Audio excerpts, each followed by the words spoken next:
దేవాది దేవుడు మనల్ని అందరిని ఎన్నుకొని ప్రత్యేకపరిచి సంఘముగా సమకూర్చినందుకు ఆయనకు మనమందరం కూడా నిత్యము జీవితకాలం అంతయు కూడా కృతజ్ఞతాస్తుతులు చెల్లింపబద్దులమై ఉన్నాం. దేవుని నామానికి మహిమ కలుగునుగాక.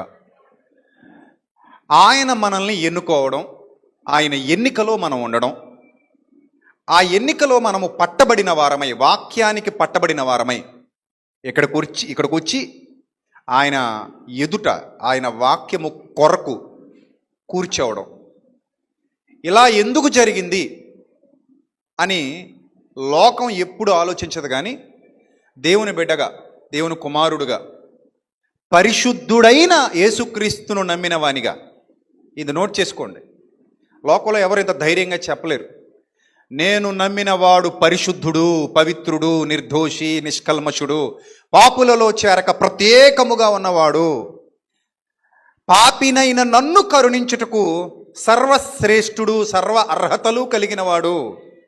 అలాంటి చరిత్ర ఈ భూమండలం మీద మరెక్కడా కూడా మనం చూడలేదు. అలాంటి చరిత్ర కలిగిన వాడు నా యేసు ప్రభువు అని రక్షకుని గూర్చి చాలా స్పష్టంగా ఎంతో గొప్పగా మనమందరము చెప్పగల వారమై ఉన్నాం కదా. మనందరం ధైర్యంగా ఆయన కృపా సన్నిధానంలో ఈ మాట చెప్పగల వారమై ఉన్నాం. అలాంటి శక్తిమంతుడైన యేసుక్రీస్తును విశ్వసించి ఆయన ద్వారా సంఘములోనికి ప్రవేశించి సంఘంలో మనమందరం సభ్యులమయ్యాం. ఇది లోకానికి ఎందుకు అర్థం కాదు? ఈ విశిష్టత, ఈ గొప్పదనం, ఈ శక్తి, ఈ బలం లోకానికి ఎందుకు అర్థం కాదు అనంటే, లోకములో ఉన్నవాడు వేరు, మీలో ఉన్నవాడు లోకములో ఉన్నవానికంటే ఎవరట? గొప్పవాడు, శక్తిమంతుడు, బలవంతుడు. మీలో ఉన్నవాడు బలవంతుడు గనుక బలంగా మిమ్మల్ని తీసుకొచ్చాడు, బలంగా మిమ్మల్ని పట్టుకున్నాడు, నిలబెట్టుకున్నాడు, విశ్వాసమందు భాగ్యవంతులుగా, స్థిరులుగా మిమ్మల్ని కాపాడుతున్నాడు. ఒకటే గుర్తుపెట్టుకోండి, క్రైస్తవ భక్తి జీవితంలో ఏది చేసినా, సభ కానివ్వండి, ఆరాధన కానివ్వండి, లేకపోతే సెమినార్స్ కానివ్వండి, లేకపోతే ఇంకోటేదో కార్యక్రమం కానివ్వండి, ఏ కార్యక్రమం చేసినా క్రైస్తవ భక్తి జీవితంలో అపరిశుద్ధతకు చోటు ఉండడానికి వీల్లేదు. ఒకవేళ ఉంటే బయట వారు ఖండించక్కర్లా. ఎవరు ఖండిస్తారు? మన వాళ్ళే ఖండిస్తారు, క్రైస్తవులే ఖండిస్తారు. దేన్ని బట్టి ఖండిస్తారు? వాక్యాన్ని బట్టి ఖండిస్తారు. ఎందుకు ఖండిస్తారు అనంటే, క్రైస్తవ పునాదులు పరిశుద్ధుడైన క్రీస్తు మీద ఆధారపడి ఉన్నాయి. పరిశుద్ధుడైన క్రీస్తు కట్టినది గనుక ఈ సంఘం ఎవరైనా సరే ఒకరు వేలెత్తి చూపించాల్సిన పరిస్థితి లేకుండా, మనలను మనమే విమర్శించుకునే పరిస్థితిలో, మనలను మనమే దిద్దుకునే పరిస్థితిలో దేవుని వాక్యాన్ని మనకు రాజ్యాంగంగా ఇచ్చాడు, మనకు చట్టంగా ఇచ్చాడు. దైవ రాజ్యాంగం, దైవ చట్టం ఏంటది? దేవుని శాసనాలు, దేవుని వాక్యం. దీన్ని అంగీకరిస్తున్నాం. కానీ అన్ని జీవితాలు, అందరి జీవితాలు అలా ఉంటాయనడానికి లేదు. మన భక్తి ప్రభువును అనుసరించి చేసేటువంటి భక్తి. కొందరి భక్తి వారి ఇష్టానుసారమైన భక్తి. కాబట్టి వారు అపరిశుద్ధతకు చోటు ఇవ్వచ్చు, అశ్లీలానికి చోటు ఇవ్వచ్చు, అసభ్యతకు చోటు ఇవ్వచ్చు, ఇష్టానుసారంగా వారు వ్యవహరించవచ్చు, ఇష్టానుసారంగా వారు దేవుళ్ళ పేరట ఎంత దిగజారి ప్రవర్తించినా అడిగేవారు లేరు, కాదనేవారు లేరు. కానీ క్రైస్తవ్యంలో అలా కాదు. క్రైస్తవ్యంలో దేవుని పేరిట అశ్లీలం కానీ, అసభ్యత కానీ, నీతిమాలినతనం కానీ, పనికిరానివి కానీ, అల్లరి కానీ, జుగుప్సాకరమైన సంఘటనలు కానీ జరిగితే వాక్యాన్ని ఆధారం చేసుకుని మనలను మనమే ఖండిస్తాం, మనలను మనమే దిద్దుకుంటాం, మనకు మనమే బుద్ధి చెప్పుకుంటాం. అందుకే పౌలు భక్తుడు తిమోతి అనే ఒక దైవజనుడికి లేఖ రాస్తూ చెప్పాడు. ఏమన్నాడంటే, తిమోతి, ఖండించుము, గద్దించుము, ఇంకోటి ఏంటి? బుద్ధి చెప్పుము. ఖండించుము, గద్దించుము, బుద్ధి చెప్పుము. దైవజనుడా, ఒక దైవజనుడికి మరో దైవజనుడు చేస్తున్న హెచ్చరిక. ఇదిగో నువ్వు ఖండించు, గద్దించు, బుద్ధి చెప్పు. దేన్ని బట్టి పౌలు మహాభక్తుడా, పౌలు మహాశయ, దేన్ని బట్టి నన్ను ఖండించమంటావు, దేన్ని బట్టి నన్ను బుద్ధి చెప్పమంటావు, దేన్ని బట్టి నన్ను హెచ్చరించమంటావు అని అడిగితే వెంటనే పౌలు భక్తుడు చెబుతాడు, వాక్యాన్ని బట్టి ఖండించు, వాక్యాన్ని బట్టి బుద్ధి చెప్పు, వాక్యాన్ని బట్టి హెచ్చరించు. దిద్దుకోమని సెలవి. చంపే అక్కర్లేదు, నడికే అక్కర్లేదు, పొడిచే అక్కర్లేదు, తోసే అక్కర్లేదు. మనం అందరం బలహీనులం కనుక బలవంతుడైన దేవుడు మనల్ని దిద్దేందుకు ఇక్కడ కూర్చోబెట్టాడు. స్కూల్కి వెళ్తాం, మొదటి రోజే వాళ్ళు రాసేయగలమా? టక్ టక్ టక్ టక్ మని నంబర్స్ రాసేయగలమా? లెటర్స్ రాసేయగలమా? రాయలేం కదా. మరి ఏం చేయాలి? స్లేట్ ఇస్తారు, స్లేట్ పెన్సిల్ ఇస్తారు. ఏం చేయమంటారు? ఫస్ట్ డే నుంచి మనల్ని అభ్యాసము. ఏంటి అభ్యాసము? దిద్దుట. అక్కడ దిద్దుట, ఇక్కడ దిద్దుకొనుట. Both are same. అక్కడ దిద్దుట అభ్యాసం, ఇక్కడ దిద్దుకొనుట అభ్యాసం. అక్కడ దిద్ది దిద్ది దిద్ది పరిపూర్ణతకు వెళ్ళాలి, ఇక్కడ దిద్దుకొని దిద్దుకొని దిద్దుకొని పరిపూర్ణతకు వెళ్ళాలి. అది దేవుడు మనకు ఏర్పాటు చేసిన విధి. Get my point clearly. అర్థమైందా? అందుకే కొరింథీయులకు రాసిన 2వ పత్రిక 7వ అధ్యాయం 1వ వచనంలో మనల్ని సంస్కరించే మాట పౌలు భక్తుడు చెప్తున్నాడు అక్కడ. చూడండి, కొరింథీయులకు రాసిన 2వ పత్రిక 7వ అధ్యాయము 1వ వచనం ఏం రాయబడిందో చూడండి అక్కడ. ప్రియులరా, మనకు వాగ్దానాలు ఉన్నాయట. మనకు అంటే సంఘానికి ఏమున్నాయి? వాగ్దానాలు ఉన్నాయి. చాలా ఉన్నాయి మనకు వాగ్దానాలు. భౌతికమైనవి కాకుండా అభౌతికమైనవి ఎక్కువ ఉన్నాయి మనకి. అంటే ఆధ్యాత్మికమైనవి ఎక్కువ ఉన్నాయి, ఆత్మానుసారమైనవి ఎక్కువ ఉన్నాయి. ఇక్కడ భౌతికమైనవి మనకి చిన్నవే. దేవుడు వాటిని పెద్దగా పరిగణనలోకి తీసుకోవట్లేదు. మరణానంతర జీవితం గురించి బైబిల్ ఎక్కువ మాట్లాడుతుంది. మరణం తర్వాత కూడా జీవితం ఉంది కాబట్టి మరణానికి భయపడొద్దు అన్నాడు ఆయన. అర్థమైందా?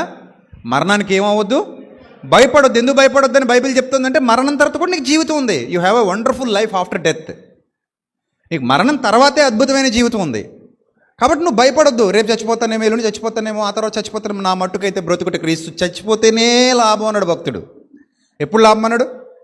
చచ్చిపోతేనే లాభం, చచ్చిపోతేనే లాభం, చావైతే లాభము. ఎందుకు ఆ పద ప్రయోగం చేశాడంటే నీకు మరణం తర్వాత మంచి జీవితం ఉంది. అది నిజం, పచ్చి నిజం. భక్తులు దానికి సాక్ష్యంగా నీ కళ్ళ ముందు నిలబడ్డారు. అబ్రహాము ఉన్నాడు, నిలబడ్డాడు నీకు సాక్ష్యంగా. సజీవుడుగా ఉన్నాడు. అబ్రహాము మృతుడు కాదు, సజీవుడు. ఆయన సజీవులకే దేవుడు కానీ మృతులకు దేవుడు కాడు. అబ్రహాము సజీవుడు. ఎక్కడ సజీవుడు? ఇక్కడ నుంచి అక్కడికి వెళ్ళాడు అంతే. జస్ట్ ప్లేస్ మారాడు తప్ప చచ్చిపోలేదు ఆయన. నేను నా పితరుల యొద్దకు చేర్చబడుచున్నాను అంటారు భక్తులు చనిపోయే ముందు. అబ్రహాము సజీవుడు. సజీవుడు కాబట్టే దరిద్రుడైన లాజరు చనిపోయి అబ్రహాము రొమ్మున ఆనుకొనుటకు పరదేశుకు కొనుపబడ్డాడు. అలాగే ఏలియా సజీవుడు, మోషే సజీవుడు. సజీవులు కనుకనే యేసు ప్రభు వారిని చూడడానికి రూపాంతర కొండ మీదకి వచ్చారు. ఇంకెంత ఒక వారం రోజుల్లో మనం రూపాంతర కొండ మీదకి వెళ్తాం. నాతో పాటు వచ్చే మన సంఘ బిడ్డలు కూడా రూపాంతర కొండ దర్శించవచ్చు. దాన్నే తాబోరు కొండను కూడా అంటారు. చాలా పెద్ద కొండ ఉంటుంది అక్కడ. వాళ్ళకు గుర్తుగా కొన్ని పర్ణశాలలు కూడా కట్టారు. అంటే ప్రభు చిత్తం అయితే నాకు అన్నీ అవైలబుల్గా ఉంటే ఎవ్రీ ప్లేస్ మీకు లైవ్లో చూపిస్తూ ఉంటాను. మన ఫౌండేషన్ ఛానల్లో, మన విజయప్రసాద్ ఫౌండేషన్ ఛానల్లో ఎప్పటికప్పుడు డైలీ ఒక 10-15 ప్లేసెస్ తిరుగుతాం. 10-11 రోజులు. ప్రతి ప్లేస్ కూడా నేను మీకు లైవ్లో చూపించే ప్రయత్నం చేస్తాను. సో కాబట్టి అలర్ట్గా ఉండండి. రోజుకు ఒక 4-5 వీడియోలు లేదా 5-6 వీడియోలు వస్తాయి మన ఛానల్లో. నేను అక్కడికి వెళ్ళిన దగ్గర నుంచి, అంటే మేబీ 10వ తేదీ నుంచి వస్తాయి. సో కాబట్టి ప్రతిదీ కూడా మీరు వాచ్ చేసి ఎప్పటికప్పుడు చూసుకుంటూ ఉండండి. నేను మీకు క్లియర్ ఎక్స్ప్లెయిన్ చేస్తాను. అంటే మీరు అక్కడికి రాపోయినా అక్కడ ఉన్నట్టు ఆ ఫీల్ క్రియేట్ చేస్తాను నాకు సాధ్యమైనంత వరకు. రైట్. సో ఆ రూపాంతర కొండ మీదకి ఎవరు వచ్చారంటే మోషే గారు వచ్చారు. ఎవరు వచ్చారు? ఏలియా గారు వచ్చారు. ఎలా వచ్చారు? సజీవులు కాబట్టి వచ్చారు. కాబట్టి మరణానికి భయపడకూడదు. మరణం తర్వాతే మనకి జీవితం ఉంది కాబట్టి పౌలు భక్తుడు అన్నాడు, నేను వెడిలిపోవాలని నేను ఆశ కలిగి ఉన్నాను. నేను వెడిలిపోయి ప్రభువుతో కూడా ఉండవాలని మిక్కిలి ఆశ కలిగి ఉన్నాను. నేను శరీరమును బట్టి మీ మధ్యలో ఉన్నది మీకోసం, నా కోసం కాదంటాడు. నిజమే కదా. గురువుగారు ఎందుకండి? ఆయన ఆల్రెడీ గురువుగారు కదా. పౌలు భక్తుడు ఎవరు? గురువుగారు. గురువుగారు చనిపోతే నేరుగా ఎక్కడికి వెళ్ళిపోతారు? తండ్రి సన్నిధికి వెళ్ళిపోతారు. ఎందుకంటే ఆయన పరిపూర్ణుడు. చాలా వరకు వాక్యాన్ని ఉపదేశించే ఉపదేశకుడి స్థాయిలో ఉన్నాడు. ఆయనకు అన్నీ తెలుసు, దేవుని జ్ఞానం తెలుసు. అతని హృదయంలో పరిశుద్ధాత్ముడు కొలువై ఉన్నాడు. పరిశుద్ధాత్ముడే అతన్ని వాడుకుంటున్నాడు. లేకపోతే అంత గొప్ప జ్ఞానవంతమైన మాటలు బయటకు వచ్చి మనుషుల హృదయాలను తడపో. ఆయన చెప్పేవి కలబులు కబుర్లు కాదు, అబద్ధాలు కాదు, కల్పిత కథలు కాదు, కట్టుకథలు కాదు. సత్యమైన దేవుని వాక్యం ఉపదేశించి అనేకుల హృదయాలను కట్టేవాడు ఆయన. కాబట్టి అలాంటి గొప్ప బోధకుడు మరణిస్తే పరిశుద్ధాత్ముడు దేవదూతలను పంపించి వెంటనే పరదేశికి తీసుకెళ్ళి అక్కడ కూర్చోబెడతారు. అలాంటి పరిశుద్ధుడు పౌలు భక్తుడు. ఆయన వెళ్ళిపోవడం మంచిదే, తొందరగా వెళ్ళిపోతాడు. ఇంక ఈ బాధలు, కష్టాలు, కన్నీళ్ళు, గొడవలు, ఇరుకులు, ఇబ్బందులు, శ్రమలు, శోధనలు, వేదనలు ఆయనకు ఉండవు. కానీ ఉన్నాడంటే ఎవరి కోసం ఉన్నాడంటే బలహీనులైన పిల్లల కోసం ఉన్నాడట. ఆయనే చెప్తున్నాడు ఆ మాట. అరే నేను ఇప్పుడే వెళ్ళిపోతే మీరు పరిపూర్ణులు అవరు, నేను ఇంకా కొంతకాలం ఉంటేనే మీకు ఇంకా చాలా జ్ఞానం నేర్పిస్తాను, దేవునిలో మిమ్మల్ని బలపరుస్తాను, విశ్వాసంలో మిమ్మల్ని బలపరుస్తాను, తద్వారా మీరు బలం పొందుకుంటారు కాబట్టి, ఆత్మీయంగా వృద్ధి పొందుతారు కాబట్టి నాతో పాటు నేనున్న స్థానానికి మీరు రాగలరు. అందుకే మీకోసం పరిచర్య చేయడానికి దేవుడు నన్ను ఇక్కడ నిలబెట్టుకున్నాడు కనుక మిమ్మల్ని బట్టి నేను శరీరమందు నిలిచి ఉండుట మరీ అవసరమై ఉన్నది అని ఒక దైవజనుడు చెప్తున్నాడు అక్కడ. ఎవరిని బట్టట? సంఘాన్ని బట్టి. రైట్. ఇప్పుడు ఆ సంఘంతో చెప్తున్నాడు, అభ్యాసం గురించి మాట్లాడుతున్నాడు. ఏమని మాట్లాడుతున్నాడంటే చదవండి. ఇప్పుడు 2 కొరింథీయులకు రాసిన 2వ పత్రిక 7వ అధ్యాయం మొదటి రోజు. ప్రియులారా, మనకు ఎన్నో వాగ్దానాలు ఉన్నాయి, దైవ వాగ్దానాలు ఎన్నో ఉన్నాయి మనకి. ఈ వాగ్దానములు ఉన్నవి కనుక దేవుని భయముతో, చూసారా ఎంత క్లియర్గా? దేవుని భయం పరిశుద్ధతను గూర్చినది క్రైస్తవ్యంలో. అర్థమైందా? దేవుని భయం దేనికి సంబంధించింది? పరిశుద్ధతను గూర్చినది. చాలాసార్లు నేను చాలామందిని ఖండించాను. అల్లరి చేసేవాళ్ళని, కేకలేసేవాళ్ళని, గొడవ చేసేవాళ్ళని, సంఘాల్లో ఇష్టం వచ్చినట్టుగా డ్యాన్సులు వేసేవాళ్ళని చాలాసార్లు చాలా వీడియోల్లో ఖండించాను. దానికి క్రైస్తవ సమాజం నాకు మద్దతు పలికింది తప్ప ఎవరు నన్ను వ్యతిరేకించరు. ఎందుకు వ్యతిరేకించరో నేను చెప్పేది సత్యం కాబట్టి. నిజమే కదా? దేవుడు పరిశుద్ధాత్ముడు సంఘములో అల్లరికి కర్త కాడు, సమాధానమునికే కర్త కానీ అల్లరికి కర్త కాడు. దేవుని భయముతో పరిశుద్ధతను సంపూర్తి చేసుకోమని సంఘానికి బైబిల్ హెచ్చరిక చేసింది. ఇది మనం నమ్ముతున్నాం కాబట్టి కట్టుబడి ఉన్నాం. ఇతరులకు అది లేదు కాబట్టి అవసరమైతే దేవుని పేరు మీద ఒక బూతు పాట వేసినా అక్కడ ఖండించేవాడు ఉండడు, అడిగేవాడు ఉంటాడా? ఉండడు. ఎందుకంటే అంత స్వేచ్ఛ ఉంది. దేవుని పేరిట బూతు పాటలు కూడా వేసుకోవచ్చు అనే స్వేచ్ఛ. కానీ క్రైస్తవ్యం నీకు ఆ స్వేచ్ఛ ఇవ్వట్లా. నువ్వు దేవుని పేరిట బూతుపాట వేస్తానంటే కుదరదు, నిన్ను తిరస్కరిస్తారు. అవసరమైతే క్రైస్తవ్యంలో నుంచి నిన్ను వెళ్ళగొడతారు. నువ్వు క్రైస్తవం నుంచి చెప్పుకున్నా యావత్ క్రైస్తవ సమాజం ఏమని అంటదంటే, ఇతడు మా వాడు కాడు, ఇతడు గోధుమల చేలో నాటబడిన గురుగు అని నిస్సంకోచంగా, నిస్సందేహంగా చెప్పేస్తుంది. అలాంటి స్థితి ఉంది ఇక్కడ సంఘంలో. అందుకే ఇక్కడ ఏమంటున్నాడంటే క్లియర్గా, దేవుని భయముతో ఏం సంపూర్తట? పరిశుద్ధతను సంపూర్తి చేసుకొనుచు. ఏం చేసుకొనుచు? సంపూర్తి చేసుకొనుచు. సంపూర్తి చేసుకొనుచు అనే పదంలో మీకు ఏమర్థమవుతుంది అంటే పరిశుద్ధాత్ముడు రంగంలో దిగింది. ఎందుకంటే కట్టడానికి, మిమ్మును కట్టుటకే గాని అని ఉంటుంది బైబిల్లో మాట. అదే అధ్యాయంలో, అదే పుస్తకాల్లో, కొరింథీ పత్రికలో, మిమ్మును కట్టుటకే దేవుడు నన్ను నియమించాడు, మిమ్మును కట్టుటకే గాని పడగొట్టుటకు, పడద్రోయుటకు కాదు. ఆత్మీయ స్థితిలో మిమ్మల్ని కట్టాలి. కొరింథీయులకు రాసిన 2వ పత్రిక అదే 10వ అధ్యాయము ఎన్నో వచనం? 8వ వచనం. అదే అధ్యాయం చూడండి, ఏం రాయబడింది అక్కడ? పడద్రోయుటకు కాక. కొంతమంది అంటారు బైబిల్ ఎంత క్లియర్గా ఉన్నా కూడా పరిశుద్ధాత్మ శక్తి మా మీదకు వస్తుంది, మీరు సేవకులు ముట్టుకున్నప్పుడు అప్పుడు మేము పడిపోతాం అంటారు. బుద్ధిహీనులు. పరిశుద్ధాత్ముడు ఎప్పుడు ఎవరిని పడగొట్టడు. పడగొడతానని బైబిల్లో ఒక రెఫరెన్స్ కూడా లేదు. అర్థమైందా? పడద్రోయుటకు కాక, మిమ్మును కట్టుటకే అనగా నిలబెట్టుటకే ఆత్మీయంగా ప్రభు మాకు అనుగ్రహించిన ఏంటది? అధికారం. మిమ్మల్ని అందరినీ కట్టే అధికారం దేవుడు నాకు ఇచ్చాడు. ఎలా ఇచ్చాడు? పరిశుద్ధాత్మ శక్తిని బట్టి ఇచ్చాడు, దైవానుగ్రహాన్ని బట్టి ఇచ్చాడు, దేవుని వాక్యాన్ని బట్టి ఇచ్చాడు. మిమ్మల్ని కట్టుటకే తప్ప పడగొట్టుటకు కాదు. సో పడగొట్టేవాడు రెఫరెన్స్లు ఎత్తుక్కోకూడదు, ఎత్తుక్కున్నా దొరకవు. అర్థమైందా? ఇది సంఘాన్ని పడగొట్టి ఆనందపడేవాడు పరిశుద్ధాత్ముడు కాదు. అయినా నువ్వు పడితే ఏమొస్తుంది, తోస్తే ఏమొస్తుంది? ఏం రాదు దానివల్ల మనకి. దానివల్ల అదంతా జిమిక్కులు డ్రిమిక్కులు తప్పితే వాటిలో ఏమీ యథార్థత లేదు. నువ్వు వాక్యంతో కట్టబడాలి, వాక్యంతో నిలబెట్టబడాలి. ఈ తెలియని బుద్ధిహీనులు మేము పడతాం పరిశుద్ధాత్ముడి శక్తి వచ్చి మమ్మల్ని పడకూడదని వాళ్ళు సాతానుకు తొత్తులుగా మాట్లాడుతున్నారు. వదిలేయండి. ఏమనుంది అక్కడ? మీరు చదవండి, బైబిల్ గ్రంథంలో ఏమనుంది మళ్ళీ చదవండి. పడద్రోయుటకు కాక. క్లియరా? ఇంకేమైనా కావాలా? క్లియర్ కదా? పడద్రోయుటకు దేవుడు అధికారం ఇవ్వలేదు. అది యాక్చువల్లీ ఆత్మీయంగా చెప్పబడింది, భౌతికంగా ఇంకా బలంగా మనం దాన్ని అప్లై చేసుకోవచ్చు. పడద్రోయుటకు కాక మిమ్మును ఏం చేయుటకు? కట్టుటకు. ఇక్కడ ఇంతమంది కూర్చున్నారంటే నన్ను నేను ఎప్పుడు అనుకుంటాను, నేను ఒక తాపీ మేస్త్రిని. ఎందుకు ఈ తాపీ మేస్త్రి ఇక్కడ నిలబడ్డాడు? ఆధ్యాత్మికంగా ఆత్మీయ తాపీ మేస్త్రి వచ్చిన వాళ్ళందరినీ ఇటుక ఇటుక ఇటుక ఇటుక పేర్చి కట్టాలి, చక్కగా కట్టి ప్లాస్టింగ్ చేసి ఒక అందమైన భవంతిలాగా తీర్చిదిద్దాలి, ఒక అందమైన మందిరాన్ని కట్టాలి. నేను అది నా బాధ్యత. ఒక అందమైన ఇల్లు కట్టే బాధ్యత దేవుడు నాకు అప్పగించాడు. ఇన్ని ఇల్లులు కట్టాలి ఇప్పుడు నేను. కాలనీ కొంపలు అనుకోండి, పోనీ, లేదా అపార్ట్మెంట్లు అనుకోండి, లేకపోతే బిల్డింగ్లు అనుకోండి, మ్యాన్షన్స్ అనుకోండి, ఏమైనా అనుకోండి. నేను మాత్రం ఎందుకు ఇక్కడ ఉన్నానంటే పెద్ద మేస్త్రి, కట్టాలి, జాగ్రత్త కట్టాలి. ఒక్క ఇల్లు కూడా పాడైపోకూడదు. అన్ని ఇళ్లల్లో ఎవరు ఉండాలి? ప్రభు ఉండాలి, ప్రభువుకు అనుకూలంగా ఉండాలి. అలా కట్టాలి. అందుకే కట్టుటకే అంటాడు. కట్టుటకే కానీ పడద్రోయుటకు మాకు అధికారం లేదు. ఇది మీ అందరూ నోట్ చేసుకోండి. ఇప్పుడు పైన చదవండి. పైన మీకు ఒకటో వచనం, ప్రియులారా దేవుని భయముతో పరిశుద్ధతను సంపూర్తి చేసుకొనుచు.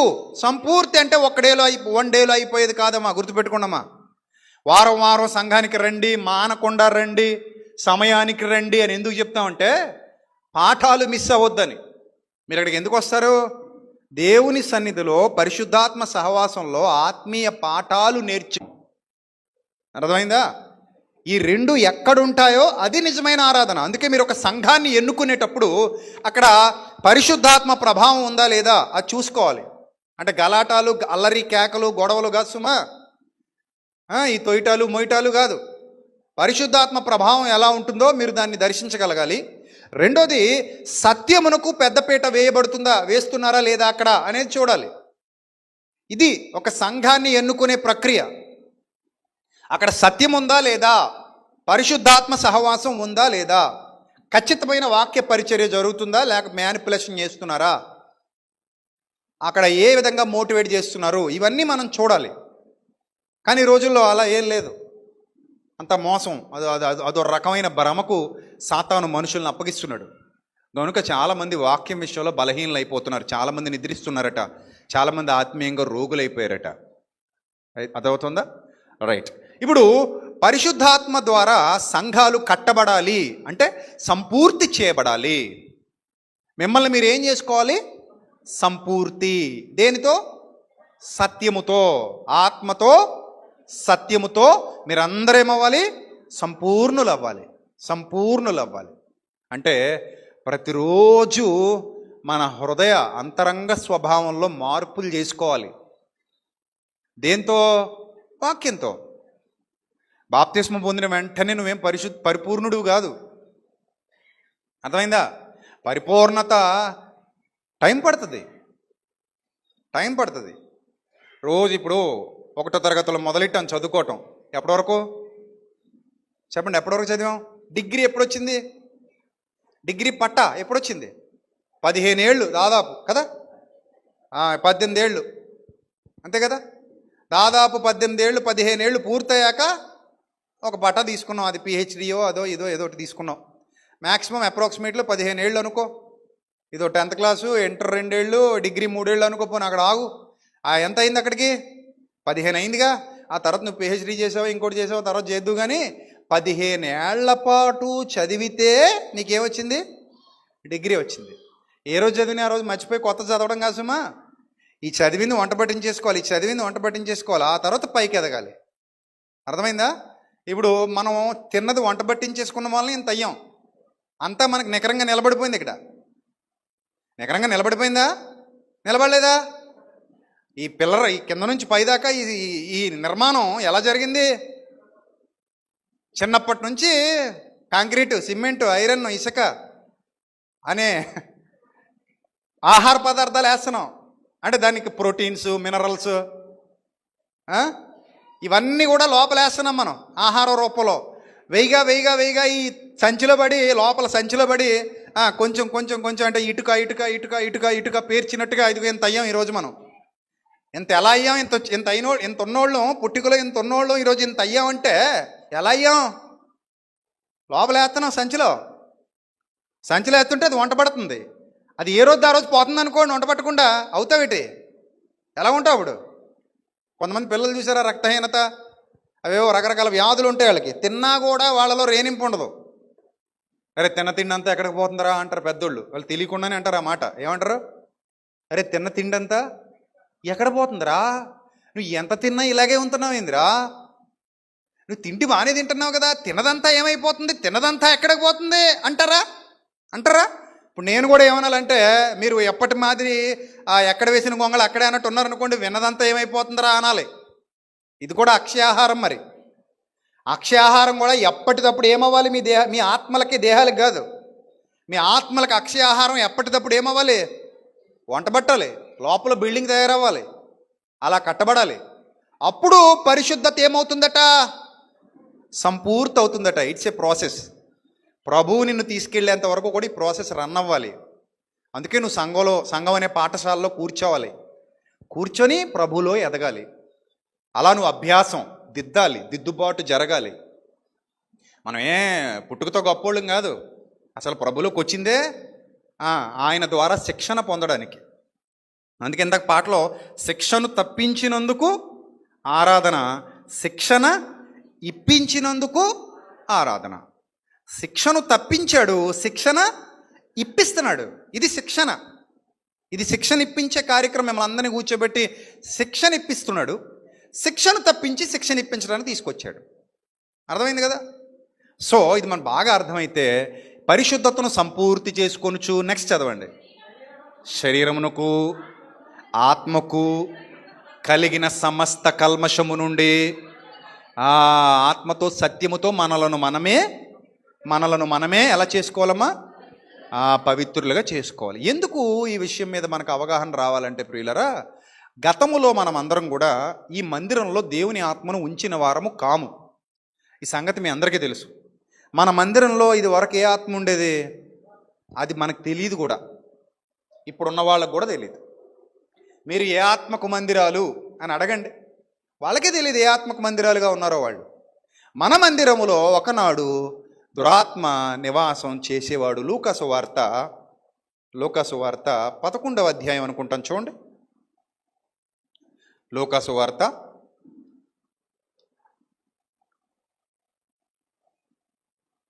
11వ అధ్యాయము 24వ వచనం. లూకాసు వార్త 11వ అధ్యాయము 24వ వచనం చూడండి. ఏమనుంది అక్కడ? అపవిత్రాత్మ ఒక మనుష్యుణ్ణి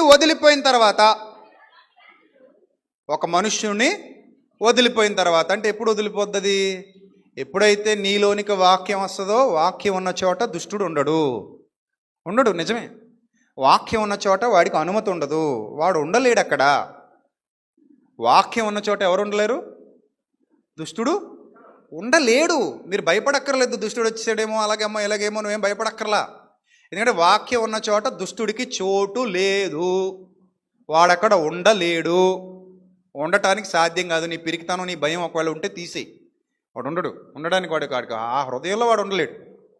ఇప్పుడు పందుల గుంపులో పందులన్నీ ఉన్న చోట బురదలో నువ్వు పడుకోగలవా? చాపేసుకుని చుట్టూ పందులు తిరుగుతూ ఉంటాయి, ఆ బురదలోనే చాపేసేసి ఆ చాప మీద పడుకోగలవా? చాపలోంచి పైకి ఏమొస్తుంది?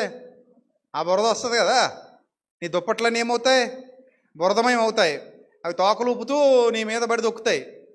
అసలు 2 క్షణాలు కూడా ఉండలేవు అక్కడ కదా. అక్కడ ఆ వాతావరణం వాటికిష్టం, శుభ్రమైన వాతావరణం నీకిష్టం.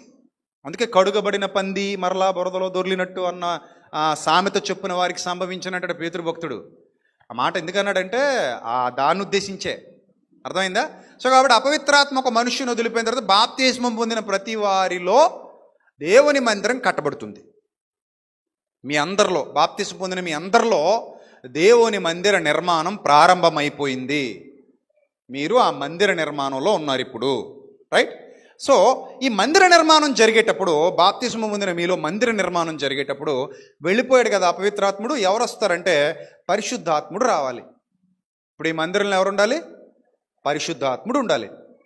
ఈ మందిరంలో పరిశుద్ధాత్ముడు ఉండడం వల్ల మనకు కలిగే బెనిఫిట్స్ ఏంటి అనేది మనకు అర్థం కావాలంటే, దురాత్మ ఉండడం వల్ల మీకు కలిగే బెనిఫిట్స్ ఏంటి? టకటక 4-5 చెప్పండి. అదే మాట్లాడరు ఎవరు, అనుభవజ్ఞులం కదా, మనం చెప్పకపోతే ఎవరు చెప్తారు? కొంతమందికి ఉన్నాడని కూడా తెలీదు, వాళ్ళు చెప్పలేరు. మనకు ఉన్నాడన్న సంగతి తెలుసు, ఉన్నప్పుడు ఎలా ఉందో లేనప్పుడు ఎలా ఉందో కూడా మనకు బాగా తెలుసు. కాబట్టి ఎవరు చెప్పాలి ఇప్పుడు? మనం చెప్పాలా? అది ఉన్నవాడు చెప్పాలా? ఎవరు చెప్పాలి? మనం చెప్పాలి. మరి చెప్పండి అనుభవజ్ఞులు. దురాత్ముడు మీలో ఉండడం వల్ల దురాత్మ శక్తి చేత మీరు గతంలో నడిపించబడ్డాం కదా. ఎఫెసీ పత్రిక 2వ అధ్యాయం 1వ వచనం అది చదివేయండి. మళ్ళీ ఇక్కడికి వద్దాం. ఎఫెసీ పత్రిక 2వ అధ్యాయం చదివి 1వ వచనం, చాలాసార్లు చదువుకున్న వచనమే అది చదవండి త్వరగా. మీ అపరాధముల చేతను పాపముల చేతను మీరు ఏమై ఉండగా, చచ్చిన వారై ఉండగా. ఆత్మీయ భాష సుమా, శారీరక భాష కాదు ఇది. బైబిల్ గ్రంథంలో చాలా చోట్ల వాడబడిన భాష ఆత్మీయ భాష, స్పిరిచువల్ లాంగ్వేజ్ అది, not physical language, only spiritual. ఏం రాయబడుతుంది అక్కడ? అపరాధముల చేత పాపముల చేత మీరు చచ్చిన వారై ఉండగా ఆయన మిమ్మల్ని క్రీస్తుతో కూడా బతికించాడు. ఆ తర్వాత మాట కూడా చదివేయండి. మీరు వాటిని చేయొచ్చు అంటే, వాటిని అంటే ఏంటి? వాటిని అంటే ఏంటి?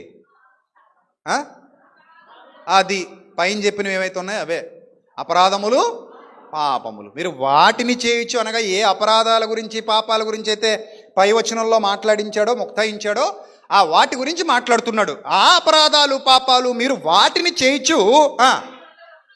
వాయుమండల సంబంధమైన ఒక అధిపతి ఉన్నాడట, కంటికి కనబడ్డు, లోకం నమ్మదు.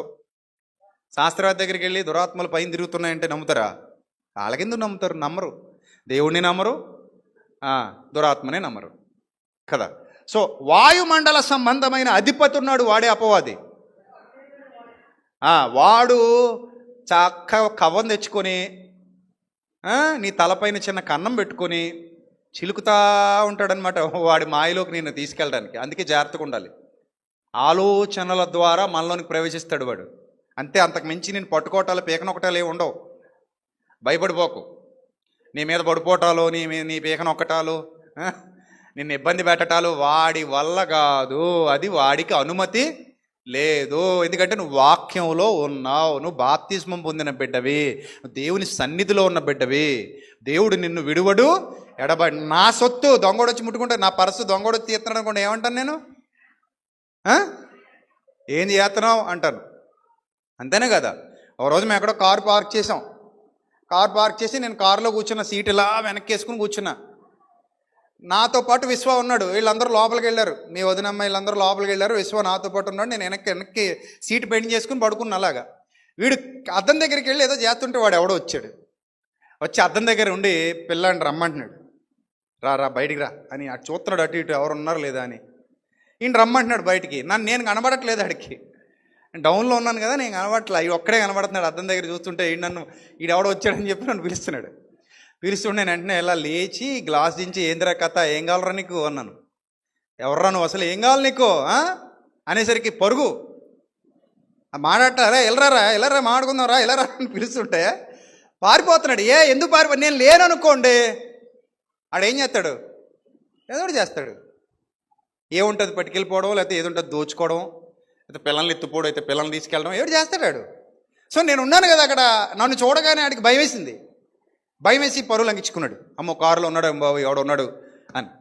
సో దేవుడు నీతో ఉన్నప్పుడు సాతాను కూడా అంతే. దొంగోడికి నువ్వు ఉంటే నీ బిడ్డలను ముట్టుకోవడానికి ఎంత భయమో, దేవుడు నీ పక్కన ఉన్నప్పుడు దుష్టుడికి కూడా నిన్ను ముట్టుకోవడం అంతే భయం. అది నీకు అర్థమైనప్పుడు నీకు అలా భయమే ఉండదు, ధైర్యంగా ఉంటావు.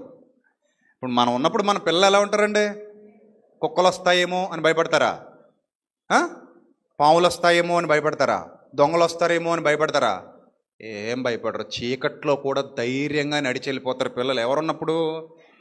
అమ్మా నాన్న ఉన్నప్పుడు కదా. ఎవరు అమ్మా నాన్న లేనప్పుడు పిల్లలకి ఎలా ఉంటుంది? భయంగా ఉంటుంది. అమ్మో ఎవరు లేరు, ఇప్పుడు నేను ఒంటరిని అని ఫీలింగ్ ఉంటుంది. నువ్వు ఒంటరివి కాదు, ప్రభు నీకు తోడుగా ఉన్నాడు. నిన్ను కొన్నాడు, తన స్వరక్తం ఇచ్చి నిన్ను కొన్నాడు, సంఘంలో నిలబెట్టాడు. సో నువ్వు ఒంటరివి కాదు కాబట్టి నువ్వు దేనికి భయపడాల్సిన అవసరత లేదు, నువ్వు దేనికి చింతించాల్సిన అవసరత లేదు. బీ బ్రేవ్, ధైర్యంగా ఉండు, ఆయన నీకున్నాడు. రైట్? ఎప్పుడు అపవాది యొక్క శక్తి వాళ్ళని వెంటాడి నాశనం చేస్తుంది అంటే వాళ్ళు వాడి హస్త బంధకాలలో ఉన్నప్పుడు. అందుకే వాటిని చేయుచు వాయుమండల సంబంధమైన అధిపతిని అనుసరించి అనగా, అది కథ ఎంత బాగా రాశాడు చూడండి. ఎక్కడ పౌలు భక్తుడు కన్ఫ్యూజ్ చేయడు, చక్కగా రాస్తాడు. ఏమని రాశాడు అక్కడ? అవిధేయులు. ఎవరికి అవిధేయులు? దేవునికి అవిధేయులు.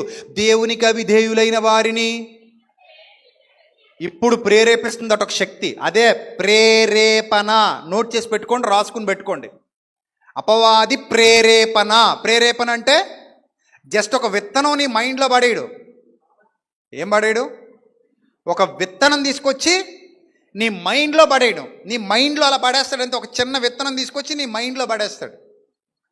నీ మైండ్లో పడేస్తే ఇంకా ఆటోమేటిక్గా దానికి నువ్వు విన్నావంటే పోయినట్టే. మొన్న ఒక విశ్వాసి జీవితంలో జరిగిన ఒక సంఘటన. ఒక విశ్వాసి, అతని భార్య తటస్థంగా ఉండేది. అంటే విశ్వాసి కాదు, సరైన విశ్వాసి కాదు, ఏదో భర్తతో పాటు చర్చికి వచ్చిపోయేది. ఆ పక్క పోర్షన్లో ఉంటున్నవాడు ఆవిడ మీద కన్నేసి ఈ భర్త అనేవాడు తేవడం పెట్టడం తప్ప ప్రేమగా మాట్లాడడం అది ఉండదంట. మా పాపం కాదు టైప్ అనమాట. ఈ భర్త అనేవాడికి లోకజ్ఞానం తెలియలేనాడు, కానీ భార్య అంటే ప్రేమే. సో ప్రేమ ఉంటే సరిపోదు కదా, ఎక్స్ప్రెస్ చేస్తుండాలి. ఐ లవ్ యూ అనో ఇంకోటనో కొంచెం చెప్పి పడేస్తుంటే, ఒక మాట అలా పడేస్తుంటే వాళ్ళు అర్థం చేసుకుని ఉంటారు. ప్రేమ ఉంది కానీ చెప్పనమ్మా నాది అలాగే ఉంటుంది, లోపల దాచి తాళం వేసేస్తానంటే అలాగే అర్థమై సావదు కదా. అవతలోడు మొత్తం మీద ఈ అమ్మాయికి ఎర్రేసి జాగ్రత్తగా మోటివేట్ చేసి అప్పుడప్పుడు ఒక చిన్న గిఫ్ట్లు పడేయడం, అలా ఆ రకంగా ఈ రకంగా మ్యానిపులేషన్ చేయడం చేసేసరికి ఈ అమ్మాయి అనుకుంది, అద్దె ఈడు ఒక 10 ఏళ్ళ కిందటో 5 ఏళ్ళ కిందటో తగులుంటే ఎంత బాగుండు, అనవసరంగా ఈడు తగిలేసాడు నాకు అని పాపం గిల్టీ ఫీల్ అయిపోయింది అనమాట. తప్పు చేశానని, ఈడితో తాలి గడించుకు తప్పు చేశాను అనుకుంది. కానీ బంగారాన్ని వదులుకుని బొగ్గు ముక్క వెనకాల పరిగెడుతానన్న విషయం అర్థం కాలేదు అప్పుడు. సో పాపం మొత్తం మీద వాడి మాయ మాటలకు లొంగిపోయింది. వన్ ఫైన్ డే బ్యాగ్ సర్దేమన్నాడు, సర్దేసింది. ఆ ఇంట్లోనే కూడా సర్దేమన్నాడు. ఎందుకు ఆడి సంపాదించినవి కాదు, ఈడి సంపాదించినవి కూడా సర్దేసింది. సర్దేసి చక్కగా వెళ్ళిపోయింది. సరిగ్గా 10 రోజులు అది పోయింది, ఇది పోయింది, అన్నీ పోయింది. ఆడు కోరిక తీరింది, వదలాల్సిన చోట వదిలేసాడు, పోయాడు. ఇప్పుడు ఎటు వెళ్ళాలి చెప్పండి? ఎటు వెళ్ళాలి? అదన్నమాట. ఇంతకీ ఆవిడ జీవితం ఎలా పాడైంది? ప్రేరేపణ. అర్థమైందా? వాడు బలవంతంగా వచ్చి ఈమె పీక నొక్కి కాళ్ళు చేతులు కట్టి ఈడ్చుకెళ్తున్నాడు అనుకోండి, ఏం చేస్తుంది? అరుస్తుంది, కాపాడండి బాబోయ్, బచావు అని అరుస్తుంది. అరుస్తుంది. అలా ఎందుకు చేస్తాడు? అలా చేయడు. మరి ఏం చేస్తాడు? ఓ తాటేస్తాడు లోపల, నా ప్రాణ సఖి, నీ అంత అందగత్తి నేను ఇంతవరకు చూడలేదు, ఏమందం అసలు నిన్ను మించిన అందగత్తి ప్రపంచంలో నువ్వు ఎంత మంచివాడు, ఎంత మంచిదానివి, ఇలాంటి తగిలేడేటి నీకు, నేనైతేనా బొంబాయి తీసుకెళ్ళి అమ్మేదివా చెప్పడు అక్కడ. నేనైతేనా అనేసరికి నువ్వైతే ఏంటి, వాట్ నెక్స్ట్ బంపర్ ఆఫర్ ఏమైనా ఉందా అంటే చాలా ఉన్నాయి ఆఫర్లు. ఒకటి కాదు, 2 కాదు. ఆ మాయ మాటలకి ఆ ప్రేరేపణ అంటే దుష్ట ప్రేరేపణ.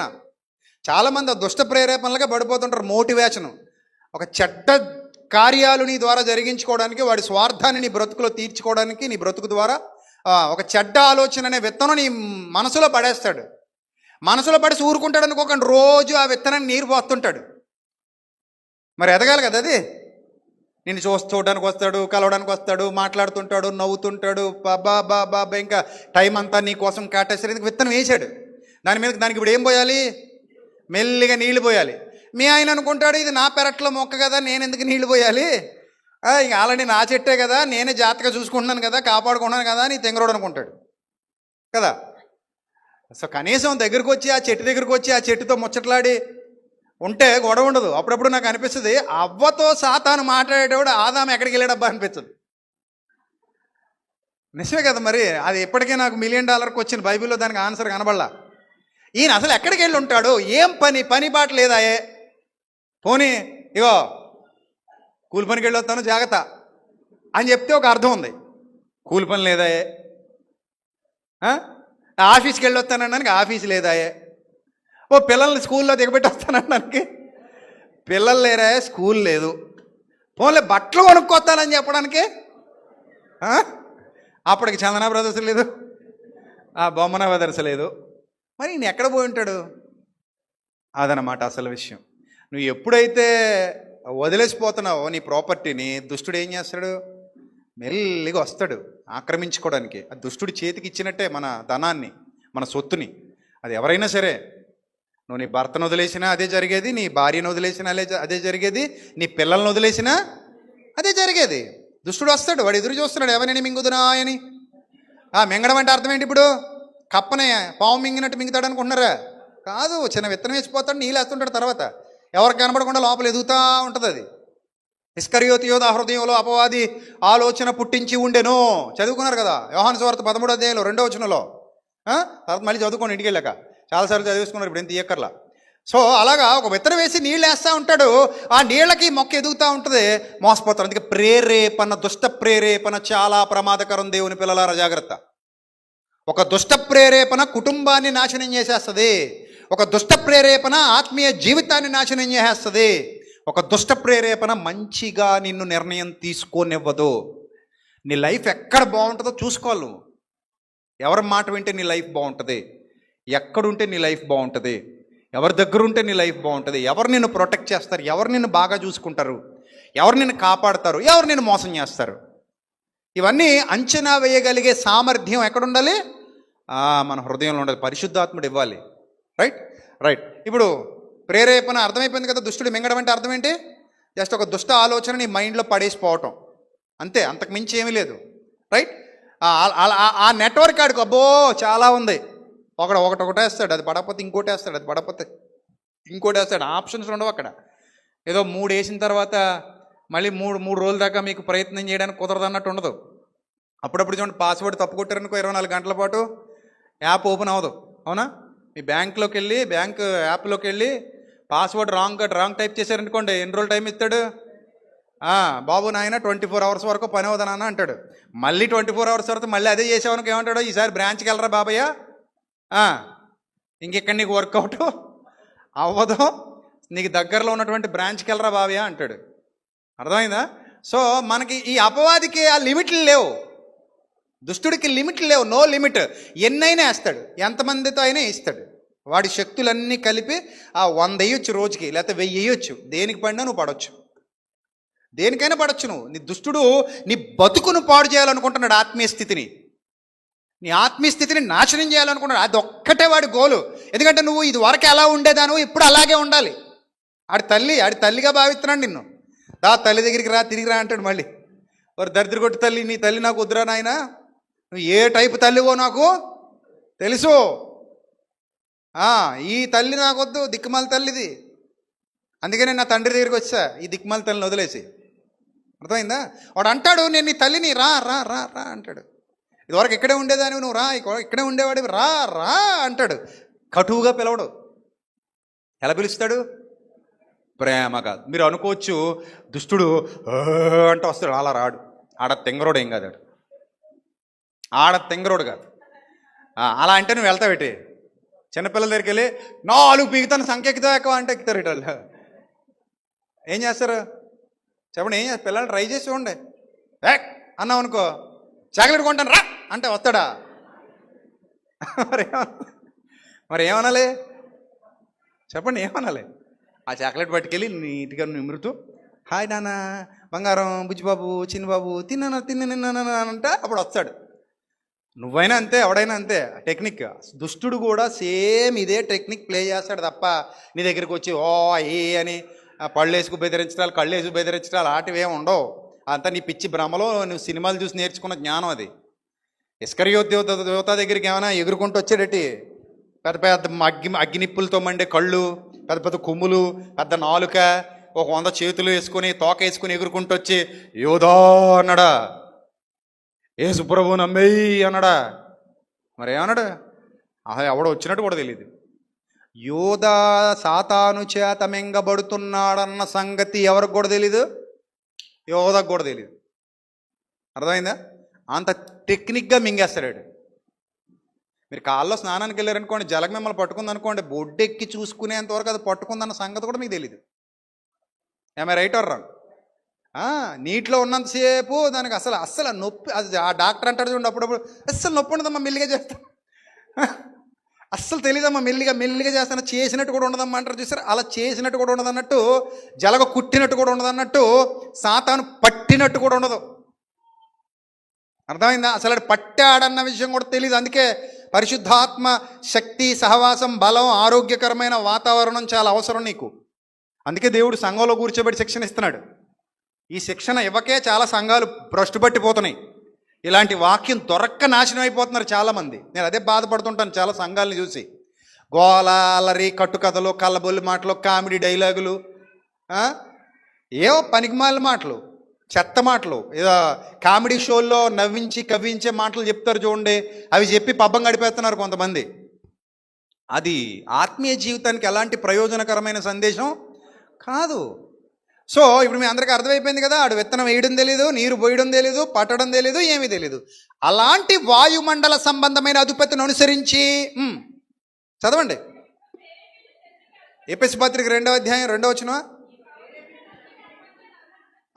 ఈ ప్రపంచ ధర్మం, ఏం ధర్మం అది? అందరూ అంగీకరించే ధర్మం, ఎవరో కాదనలేని ధర్మం, ఎవడో తప్పుబట్టని ధర్మం. ఏ ధర్మం అది? ఏ ధర్మం అది? ప్రపంచ ధర్మం. ఆ ప్రపంచ ధర్మాన్ని ఏర్పాటు చేసింది ఎవరు? అపవాది. పూర్వకాలం నుంచి ఉందో అడుకో ధర్మం. ఆ ధర్మాన్ని అందరూ ఇష్టపడతారు. అందులో ఉన్నంతసేపు నేను ఎవడేమండో, నేను ఎవడ ద్వేషించడు, నేను ఎవడ తప్పు కూడా పట్టడు. నువ్వేం చేసినా రైటే. నువ్వు తాగి గంతులై ఎగురు తందనాలాడు, ఎవ్వడు తప్పుపట్టు. నువ్వు ఏ పాపం పని చేయి, నిన్ను ఎవ్వడు అడగడు. అర్థమైందా?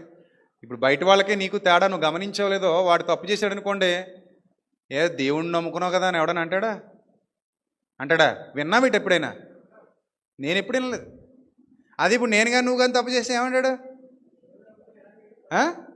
ఏ దేవుణ్ణి నమ్ముకున్నావు కదా అంటాడు. అమ్మ ఆహాహా ఎంత బాగా గుర్తుపెట్టావురా. నువ్వెవరు నమ్ముకున్నావు మరి? దెయ్యాన్ని నమ్ముకున్నావురా నువ్వు?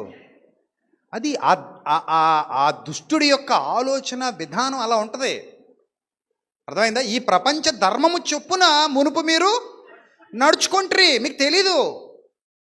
అప్పుడు వాడున్నాడు లోపల, వాడు నడిపిస్తున్నాడు. మరి ఇప్పుడు ఎవరు వచ్చారు నీలోనికంటే, ఎప్పుడైతే నువ్వు ఆత్మను అంగీకరించావో, ఎప్పుడైతే రక్షణ పొందావో, ఎప్పుడైతే బాప్తిస్మం ద్వారా, యేసు ప్రభు ద్వారా, పరిశుద్ధుడైన క్రీస్తును నమ్మడం ద్వారా నీ ప్రతి పాపాన్ని విసర్జించి ప్రభులోకి వచ్చావో, ఆటోమేటిక్గా నీ గుండె గుడిలోకి ఎవరు వస్తారు?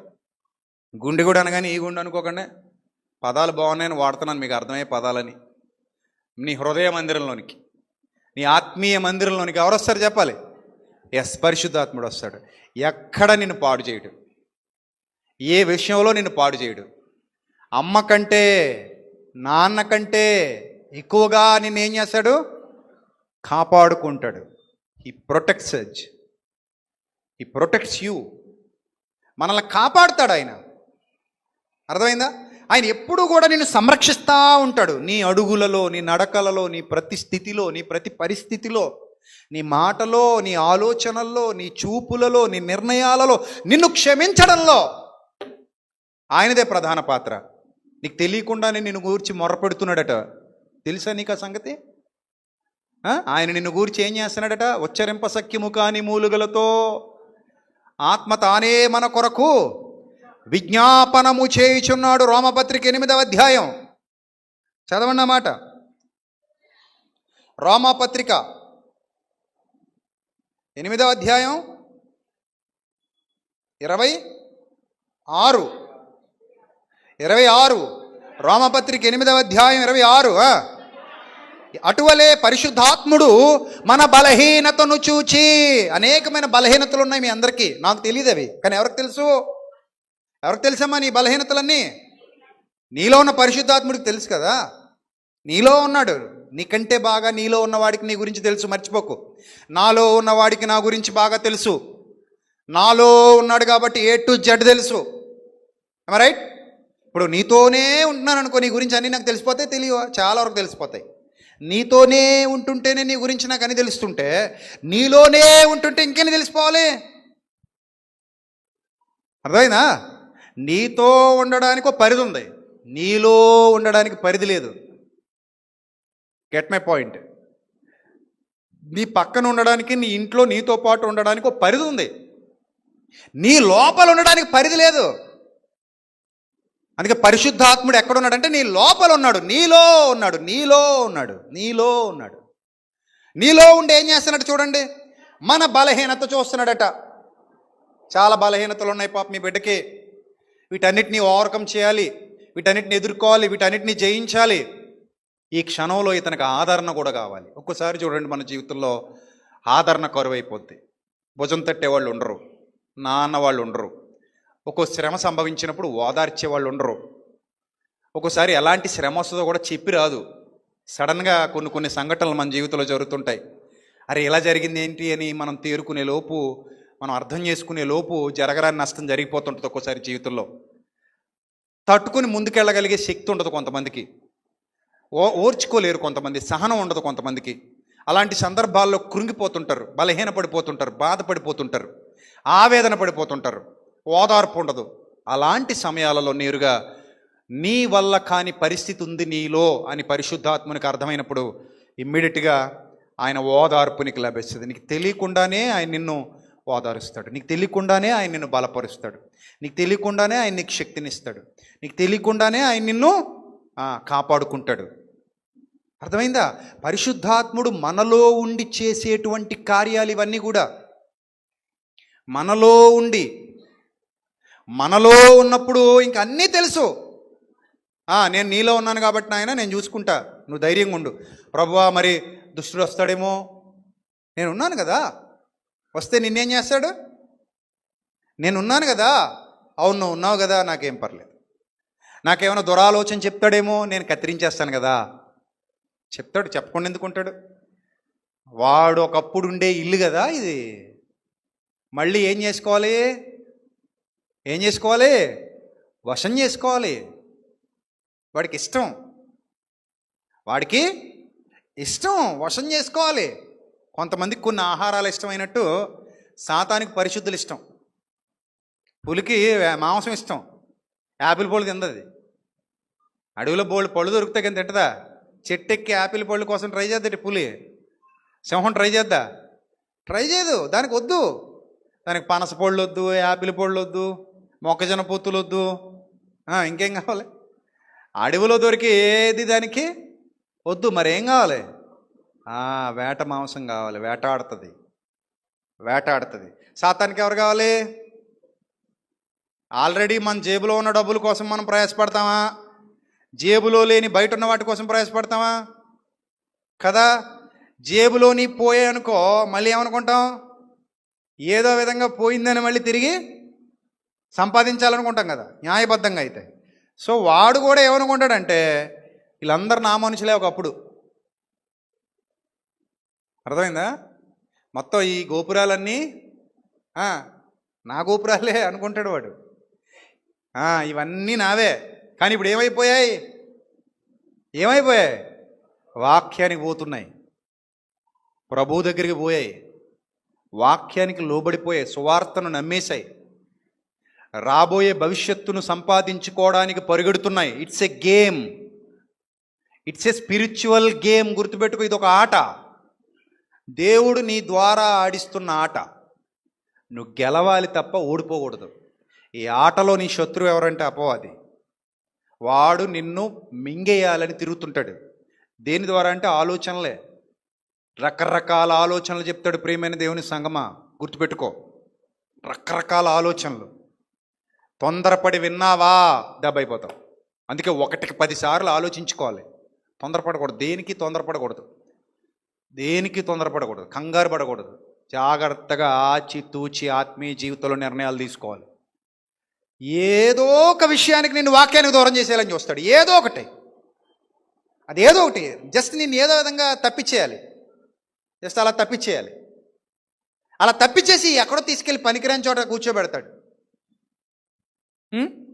పనికిరాని చోట. ఇప్పుడు సమృద్ధిగా ఇంట్లో తిండి ఉంది, కానీ దుష్టుడు ఒక ఆలోచన చెప్పాడు. ఏమని? నువ్వు వెళ్ళిపో అని. నాన్నతో గొడవ పెట్టుకుని మరి వెళ్ళిపోయాడట. నాన్నతో గొడవ పెట్టుకుని మరి ఆ సమృద్ధికరమైన వాతావరణాన్ని విడిచిపెట్టి వెళ్ళిపోయి ఎక్కడ పోయాడు? ఇప్పుడు ఆకలా తప్పదు, ఆహారం కావాలి, ఏదో తినాలి. వెళ్ళాలి. ఇప్పుడు వెళ్ళాడు, ఏం తింటున్నాడు అక్కడ? తిన్నాడో తినలేదో తెలియదు కానీ తినగోరెను, కడుపు నింపు కొనగోరెను. దేంతో? పందుల పొట్టుతో. కొంతమందికి ఏంటో తెలియదండి, చిన్న చిన్న ఈగో ఫీలింగ్స్ ఉండిపోతాయి, ఈగోలు. ఆ ఈగోలు ఉన్నోళ్ళు సంఘం మానేసి వెళ్ళిపోతా ఉండే, వెళ్ళిపోయారు. మనం అందరం వెళ్ళి, బాబాబు శ్రీకాంత్ అలా చేయకమ్మా, నీకోసం ఎదురుపా కొరకు వచ్చాం అనేసి బరిని తీసుకెళ్ళి బొట్టెట్టి, రావయ్యా మేమందరం ఇదిగో నీకోసం వచ్చాం అదే అంటాడు అనుకో. నాకు మనం మొక్కేయలేదు అన్నాడు అనుకోండి. అలా కాదు, రా బాబా అని తీసుకొస్తామన్నాడు, ఎదురు చూస్తున్నాడు అనుకోండి. మనం వెళ్ళలేదు అనుకోండి, ఆడు వస్తాడా? రాడు.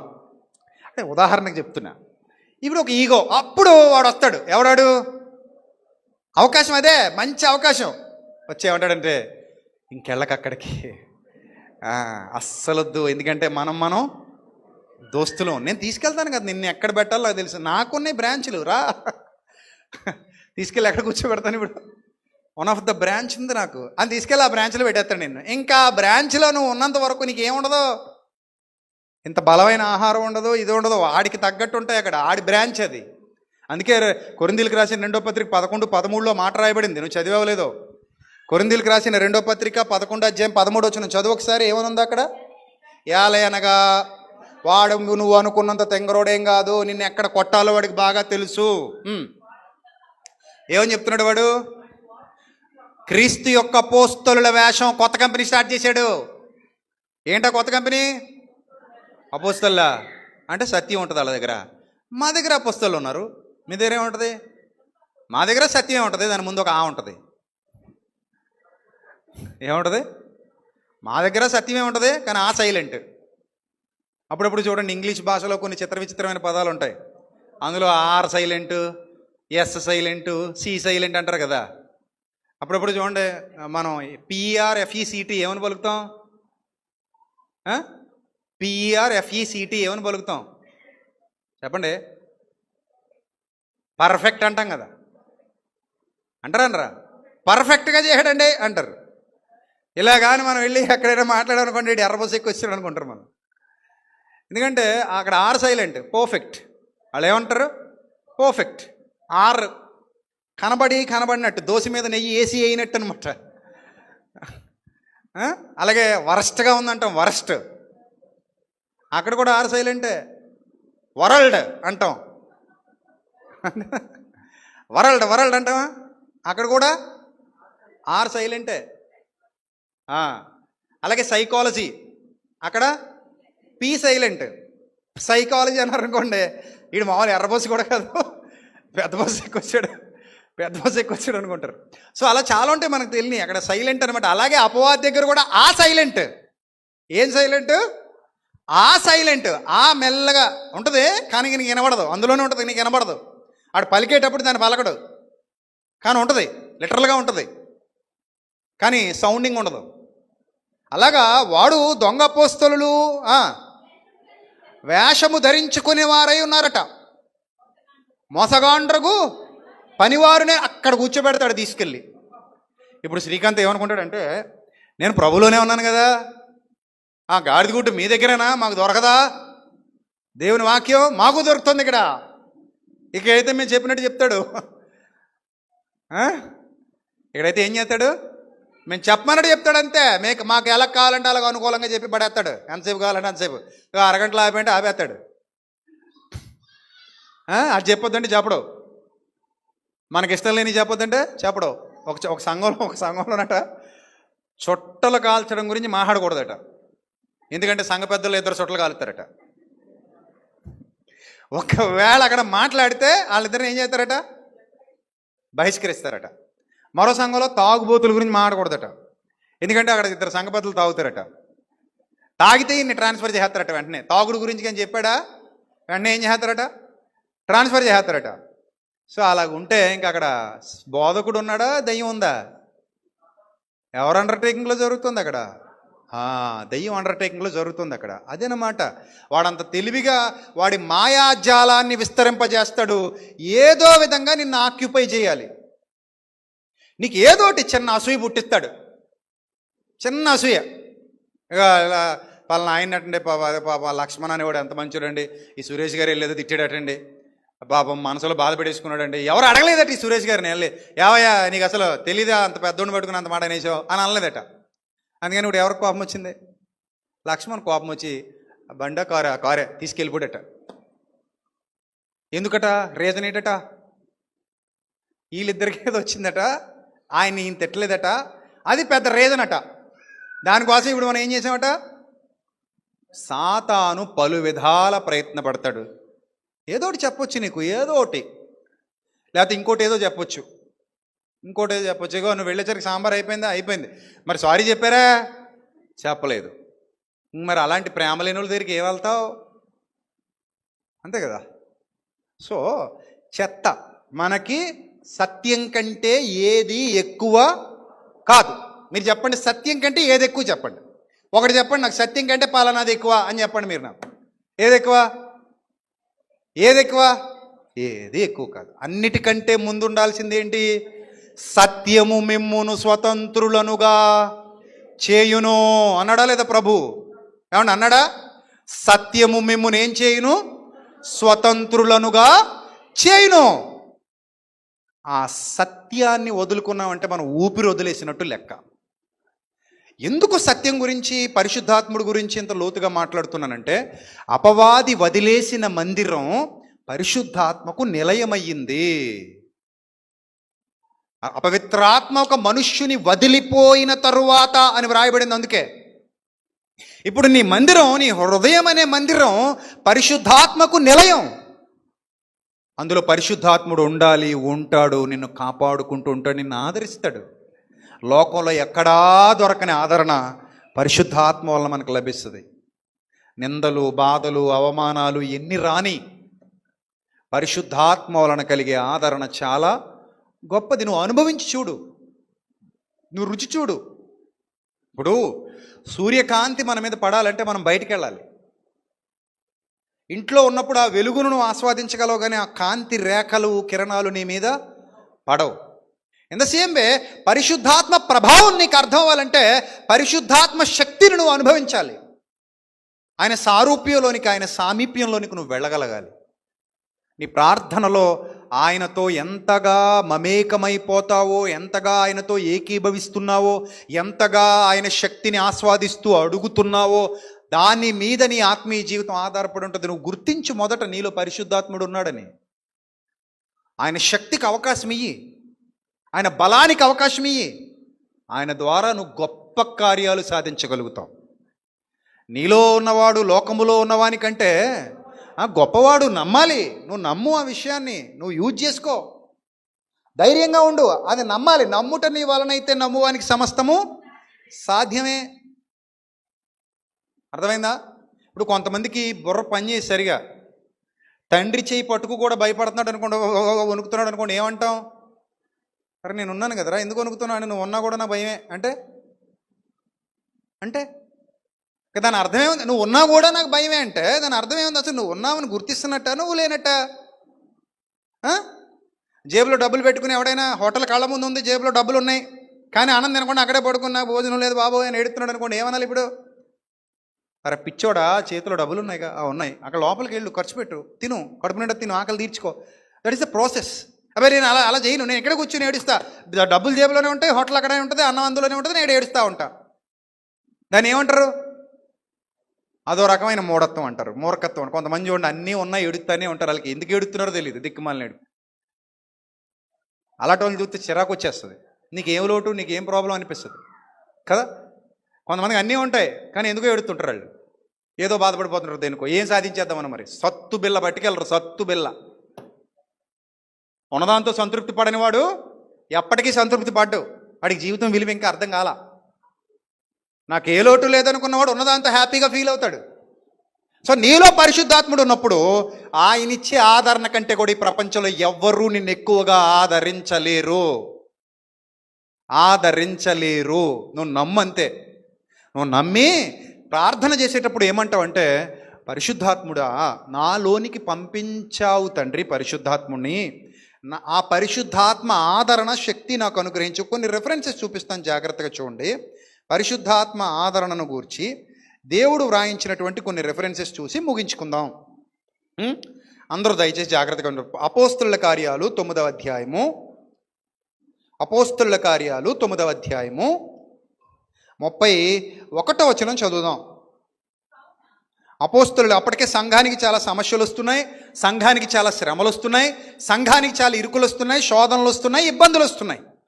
ఆ శోధనలలో, శ్రమలలో, ఇరుకులలో, ఇబ్బందులలో 31వ వచనం చూడాలి. కావున యూదయ గలిలయ సమరయ దేశముల యందంతటా సంఘము క్షమాభివృద్ధి నొందుచు ఏం కలిగి ఉందట?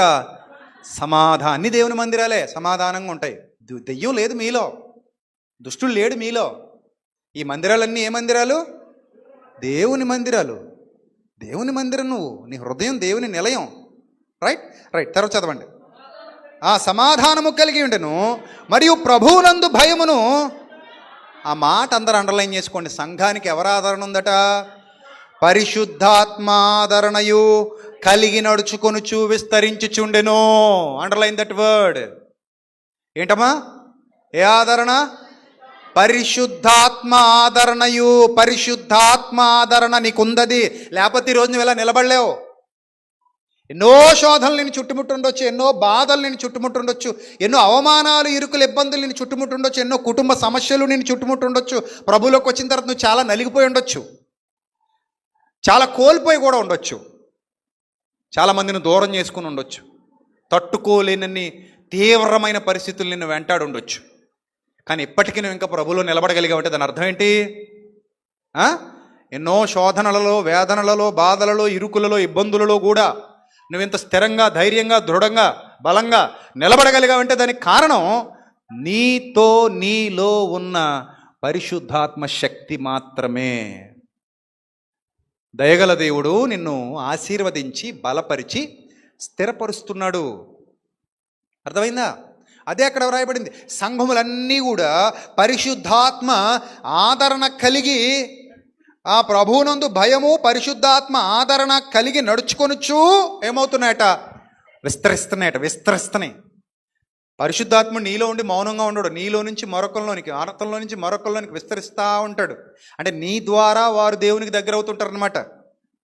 అర్థమైందా? ఇక్కడ చాలామంది మీలో కొందరు ద్వారా ఇక్కడికి నడిపించబడిన వారు. అందరి దగ్గరికి నేను వెళ్ళాలా, కానీ మీరే నడిపించారు వాళ్ళని ఇక్కడికి. ఒక ఆత్మను దేవుని సన్నిధికి నడిపించడం అంటే గొప్ప దీవెన, అది గొప్ప ఆశీర్వాదం. అది నశించిపోతున్న వానిని, చీకట్లోకి వెళ్ళిపోతున్న వానిని వెలుగులోనికి తీసుకొని రావడం అంటే అలా తీసుకొచ్చిన వాని కుటుంబానికి దీవెన, అలా తీసుకొచ్చిన వానికి దీవెన, ఆశీర్వాదం. అది మామూలు దీవెన, ఆశీర్వాదం కాదు, చాలా బలమైన దీవెన, ఆశీర్వాదం. అది నశించిపోతున్న ఆత్మను సత్యములోనికి నడిపించడం, అదే నిన్ను వలె నీ పొరుగు వానిని ప్రేమించటం, దాని కొరకు సహకరించటం. ఈరోజు మన పరిచర్య ఎంతగా విస్తరిస్తోంది, మన పరిచర్య ఎంతగా అభివృద్ధి చెందుతోంది, మన పరిచర్య ఎంత దేశ దేశాలకు వ్యాపించింది, అనేక మంది దేవుని పిల్లలు సత్యంలో ఎదుగుతున్నారు మన ఐ ఫర్ గాడ్ మినిస్ట్రీస్ ద్వారా. అంటే కారణం అనేక మంది దేవుని పిల్లల కష్టార్జితం, అనేక మంది దేవుని పిల్లల శ్రమ, అనేక మంది దేవుని పిల్లల సహాయం, వాళ్ళ పెట్టుబడి, వాళ్ళ యొక్క ప్రార్థన ఫలితం, వాళ్ళ యొక్క ఓర్పు, సహనం, వారి యొక్క పరిచర్య అనేక మందిని సత్యంలోనికి నడిపించాలని వాళ్ళ యొక్క తపన, కష్టం ఈరోజు ఇన్ని వేల మందిని ప్రభు కొరకు నిలబెట్టగలిగింది. అందులో మీరున్నారు, నేనున్నాను, చాలామంది ఉన్నారు. ఇలా ఒక సమిష్టి కృషి. ఇదంతా ఎవరి ద్వారా జరిగిందంటే మనలో ఉన్న పరిశుద్ధాత్ముని ద్వారా. ఆయన ఆదరణ విస్తరిస్తుందట. అదే రాయబడింది అక్కడ, పరిశుద్ధాత్మ ఆదరణ. ఆయన పేరే ఏం పేరు చెప్పండి? యోహాను సువార్తలో రాయబడింది కదా. ఆయన పేరేం పేరు? 14వ అధ్యాయం 16వ వచనంలో రాయబడింది ఆయన పేరు.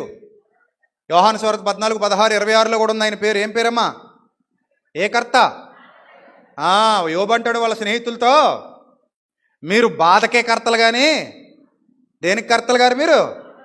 మీరు ఆదరణ కర్తలు కాదు, దౌర్భాగ్యులారా, మీరు అసలు నా స్నేహితులా? మీరు పొడుస్తున్నారు నన్ను, ఎంత పొడుస్తున్నారు మీరు నన్ను, బాధ బాధ బాధ బాధ, అసలే చచ్చున్నాను నేను, ఇంకా నన్ను మాటలతో గాయపరుస్తున్నారు. కత్తిపోటు వంటి మాటలు పలుకువారు కలరు, నన్ను బాధిస్తున్నారు. మీరు బాధకు కర్తలు, కానీ పరిశుద్ధాత్ముడు దేనికి కర్తమ్మా? ఆదరణకు కర్త. నీ ఇంట్లో వాళ్ళు నిన్ను అర్థం చేసుకోకపోయినా, కొత్తగా వచ్చిన కోడలు నిన్ను అర్థం చేసుకోకపోయినా, ఎప్పుడో ఉన్న అత్తగారు నిన్ను అర్థం చేసుకోకపోయినా, నీ భర్త నిన్ను అర్థం చేసుకోకపోయినా, నీ భార్య నిన్ను అర్థం చేసుకోకపోయినా, పిల్లలు నిన్ను అర్థం చేసుకోకపోయినా, నీ తల్లిదండ్రులు నిన్ను అర్థం చేసుకోకపోయినా, నీ చుట్టూ ఉన్నవారు నిన్ను అర్థం చేసుకోకపోయినా, నీ గురించి నీకంటే ఎక్కువగా అర్థం చేసుకున్నవాడు నీలో ఉన్న పరిశుద్ధాత్ముడు. ఆయన నిన్ను ఆదరించునంతగా ఈ ప్రపంచంలో ఎవ్వరూ నిన్ను ఆదరించలేరు. ఎందుకంటే నా శాంతినే మీకు అనుగ్రహించి వెళ్ళుచున్నాను. అర్థమైందా? నా శాంతినే మీకు అనుగ్రహించి వెళ్ళుతున్నాను. అంతగా పరిశుద్ధాత్ముడు మనల్ని ఆదరిస్తాడు. అలాంటి శక్తిమంతుణ్ణి మన హృదయాల్లో పెట్టుకున్నాం. అందుకే మనం లోకానికి వేరయ్యాం, లోక పాపానికి వేరయ్యాం, లోక ధర్మానికి, ప్రపంచ ధర్మానికి వేరయ్యాం, ఆ అవిధేయులైన వారి యొక్క క్రియలకు వేరయ్యాం, వారి యొక్క అవిధేయతకు వేరయ్యాం. వేరై ప్రత్యేకింపబడిన వారుగా, ఏర్పరచబడిన వారుగా దేవుని సన్నిధిలో పరిచర్య చేస్తున్నాం. మనం దేవుని సన్నిధిలో మనల్ని మనం తగ్గించుకొని కష్టపడుతున్నాం. దేవుని సన్నిధిలో మనల్ని మనం అప్పగించుకున్నాం. ప్రభువా, ఇదిగో నీ సొత్తు నీ పరిచర్యలో, నీ సొత్తు నీ కొరకు ప్రయాసపడే పనిలో, నీ సొత్తు నీ ఇష్టాన్ని నెరవేర్చుటలో, నీ సొత్తు నీకిష్టులైన గుంపులో. అర్థమైందా? అది మన యొక్క గొప్పదైనటువంటి విధి. అందుకే ఎన్ని పనులున్నా సరే సంఘానికి ఎందుకు వచ్చేస్తామంటే, మనకి సంఘమే ఇంపార్టెంట్. ఎందుకు ఇంపార్టెంట్ అంటే, పరిశుద్ధాత్మ శక్తి మనల్ని ప్రేరేపిస్తుంది. అర్థమైందా? రక్షణ పొందనివాడు లోకానికి ఓటేస్తాడు, రక్షణ పొందినవాడు దేవుని సన్నిధి కోటేస్తాడు. ఎందుకు దేవుని సన్నిధి కోటేస్తాడంటే, లోకంలో దేవుని వాక్యం దొరకదు, జీవాహారం ఉండదు. అక్కడ లోకాహారం ఉంటుంది, సమృద్ధిగా ఉంటుంది. లోకంలో లోకాహారం. మాటలు ఉండవా ఏంటి? లోకంలో బోల్డ్ మాటలు ఉంటాయి, ఏ అరుగు మీద కూర్చున్నా దొరుకుతాయి, లోకాహారం. కానీ జీవాహారం, అక్షయాహారం దొరకాలంటే ఎక్కడికి వెళ్ళాలి? మనం ఎక్కడికి వెళ్ళాలి? దేవుని సన్నిధికి వెళ్ళాలి. ఎందుకది? మనల్ని పడిపోకుండా కాపాడే నిధి, మనల్ని పడిపోకుండా పట్టుకునే సమృద్ధి, మన ఆత్మీయ జీవితాన్ని కట్టేటువంటి దేవుని విధి.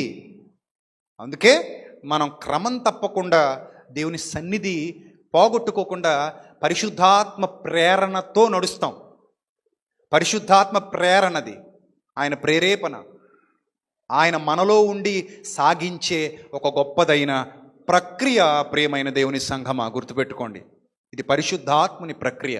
ఆయన నీకు ఇచ్చే ఆదరణ గొప్పది. అందుకే మరలెన్నడూ దుష్టుడికి చోటు ఇవ్వకు. గుర్తుపెట్టుకో. చివరిగా నా మాటలు ముగించే ముందు ఒక మాట చెప్తాను. ప్రయత్నాలు అయితే ఆపడం. ఎవరు? తన ఇంటిని మరలా స్వాధీనం చేసుకోవడానికి అపవాది ప్రయత్నాలు ఆపడుగాక ఆపడు. నువ్వు నిద్రపోయినా వాడు నిద్రపోడు. ఎవరిని మింగుదునా అని విత్తనాల మీద విత్తనాలు వేస్తానే ఉంటాడు. కానీ మొలకెత్తకుండా చూసుకోవాల్సిన బాధ్యత ఎవరిది? నీది. కలుపు మొక్కలు ఏరిపారేసినట్టు, పొలంలో రైతు కలుపు మొక్కలు ఏరిపారేసి వరి మొక్కలు ఉంచుకున్నట్టు, మనం కూడా వాడు వేసే విత్తనాలన్నీ ఏరిపారేస్తుండాలి ఎప్పటికప్పుడు. నేను మరలా చెప్తున్నా, మన హైదరాబాద్ మెసేజ్లో కూడా చెప్పా, చెడు ఆలోచనలు నాకు రావు అని చచ్చిపోయిన శవం మాత్రమే అనగలదు, బతుకున్న మనిషి అనలేడు. ఎందుకంటే ఇక్కడ ఉన్న ప్రతి ఒక్కరికి చెడు ఆలోచనలు ఎప్పుడొకప్పుడు వస్తానే ఉంటాయి. నాకు వస్తాయి, నీకు వస్తాయి. రావని ఎవడు చెప్తే వాడు పచ్చి అబద్ధికుడు. అర్థమైందా? యేసుప్రభుతో పాటు ఉన్నాడు సాతాను, యేసుప్రభుతో పాటు ఉన్నాడు పేతురు. పేతురుని యేసుప్రభు ఒకరోజు అంటున్నాడు, సాతానా నా వెనక్కి పో అన్నాడు. ఎందుకంటే ఏం జరిగిందని అంత పెద్ద మాట అనేసాడు? ఇప్పుడు పేతురు సాతానా? పేతురు సాతానా కాదు. పేతురులో పడిన ఒక విత్తనం పడింది, ఒక విత్తనం. అదేంటి? ఈ శిలువ మరణం నీకు దూరమగునుగాక అన్నాడట. తెలిసి అన్నాడా తెలియకన్నాడా? తెలిస్తే ఎందుకంటాడు? తెలిస్తే ఎందుకంటాడు? తన గొయ్యితాను తవ్వుకుంటున్నట్టే. ఇప్పుడు ఆ మరణం ద్వారా ఈయన కూడా పరిశుద్ధపరచబడతాడు, ఈయనకు కూడా రక్షణ వస్తుంది. నాకు రక్షణ వద్దుగాక అన్నట్టు అనమాట అది. సో ఆ మాట పేతురుతో అనిపించాడు అపవాది, కానీ ఈ మాట అంటున్నట్టు పేతురుకి తెలీదు. అర్థమైందా?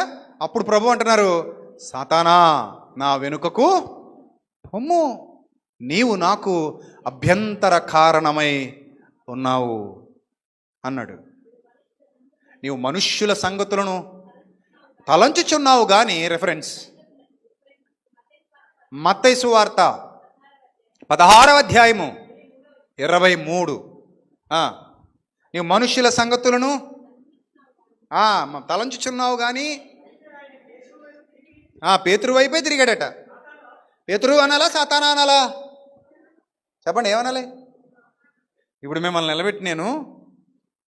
నిలబెట్టి మీరు ఏదో తప్పు మాట మాట్లాడేశారు అనుకోండి, ఏదో తప్పు మాట మాట్లాడేశారు. అప్పుడు ఏమనాలి? మీ పేరు పెట్టి పిలవకుండా, మీ పేరు పెట్టి పిలవకుండా, ఉషా అనకుండా, అప్పుడే దాని మొహం కోపంగా అయిపోయిందా? ఇంకా అవలా. అన్నాను అనుకోండి, ఏమయ్యా సీను అనకుండా అన్నాను అనుకోండి, ఏం చేస్తారు ఇప్పుడు? ఇంతమందిలో అంటే ఉంటారా పోతారా?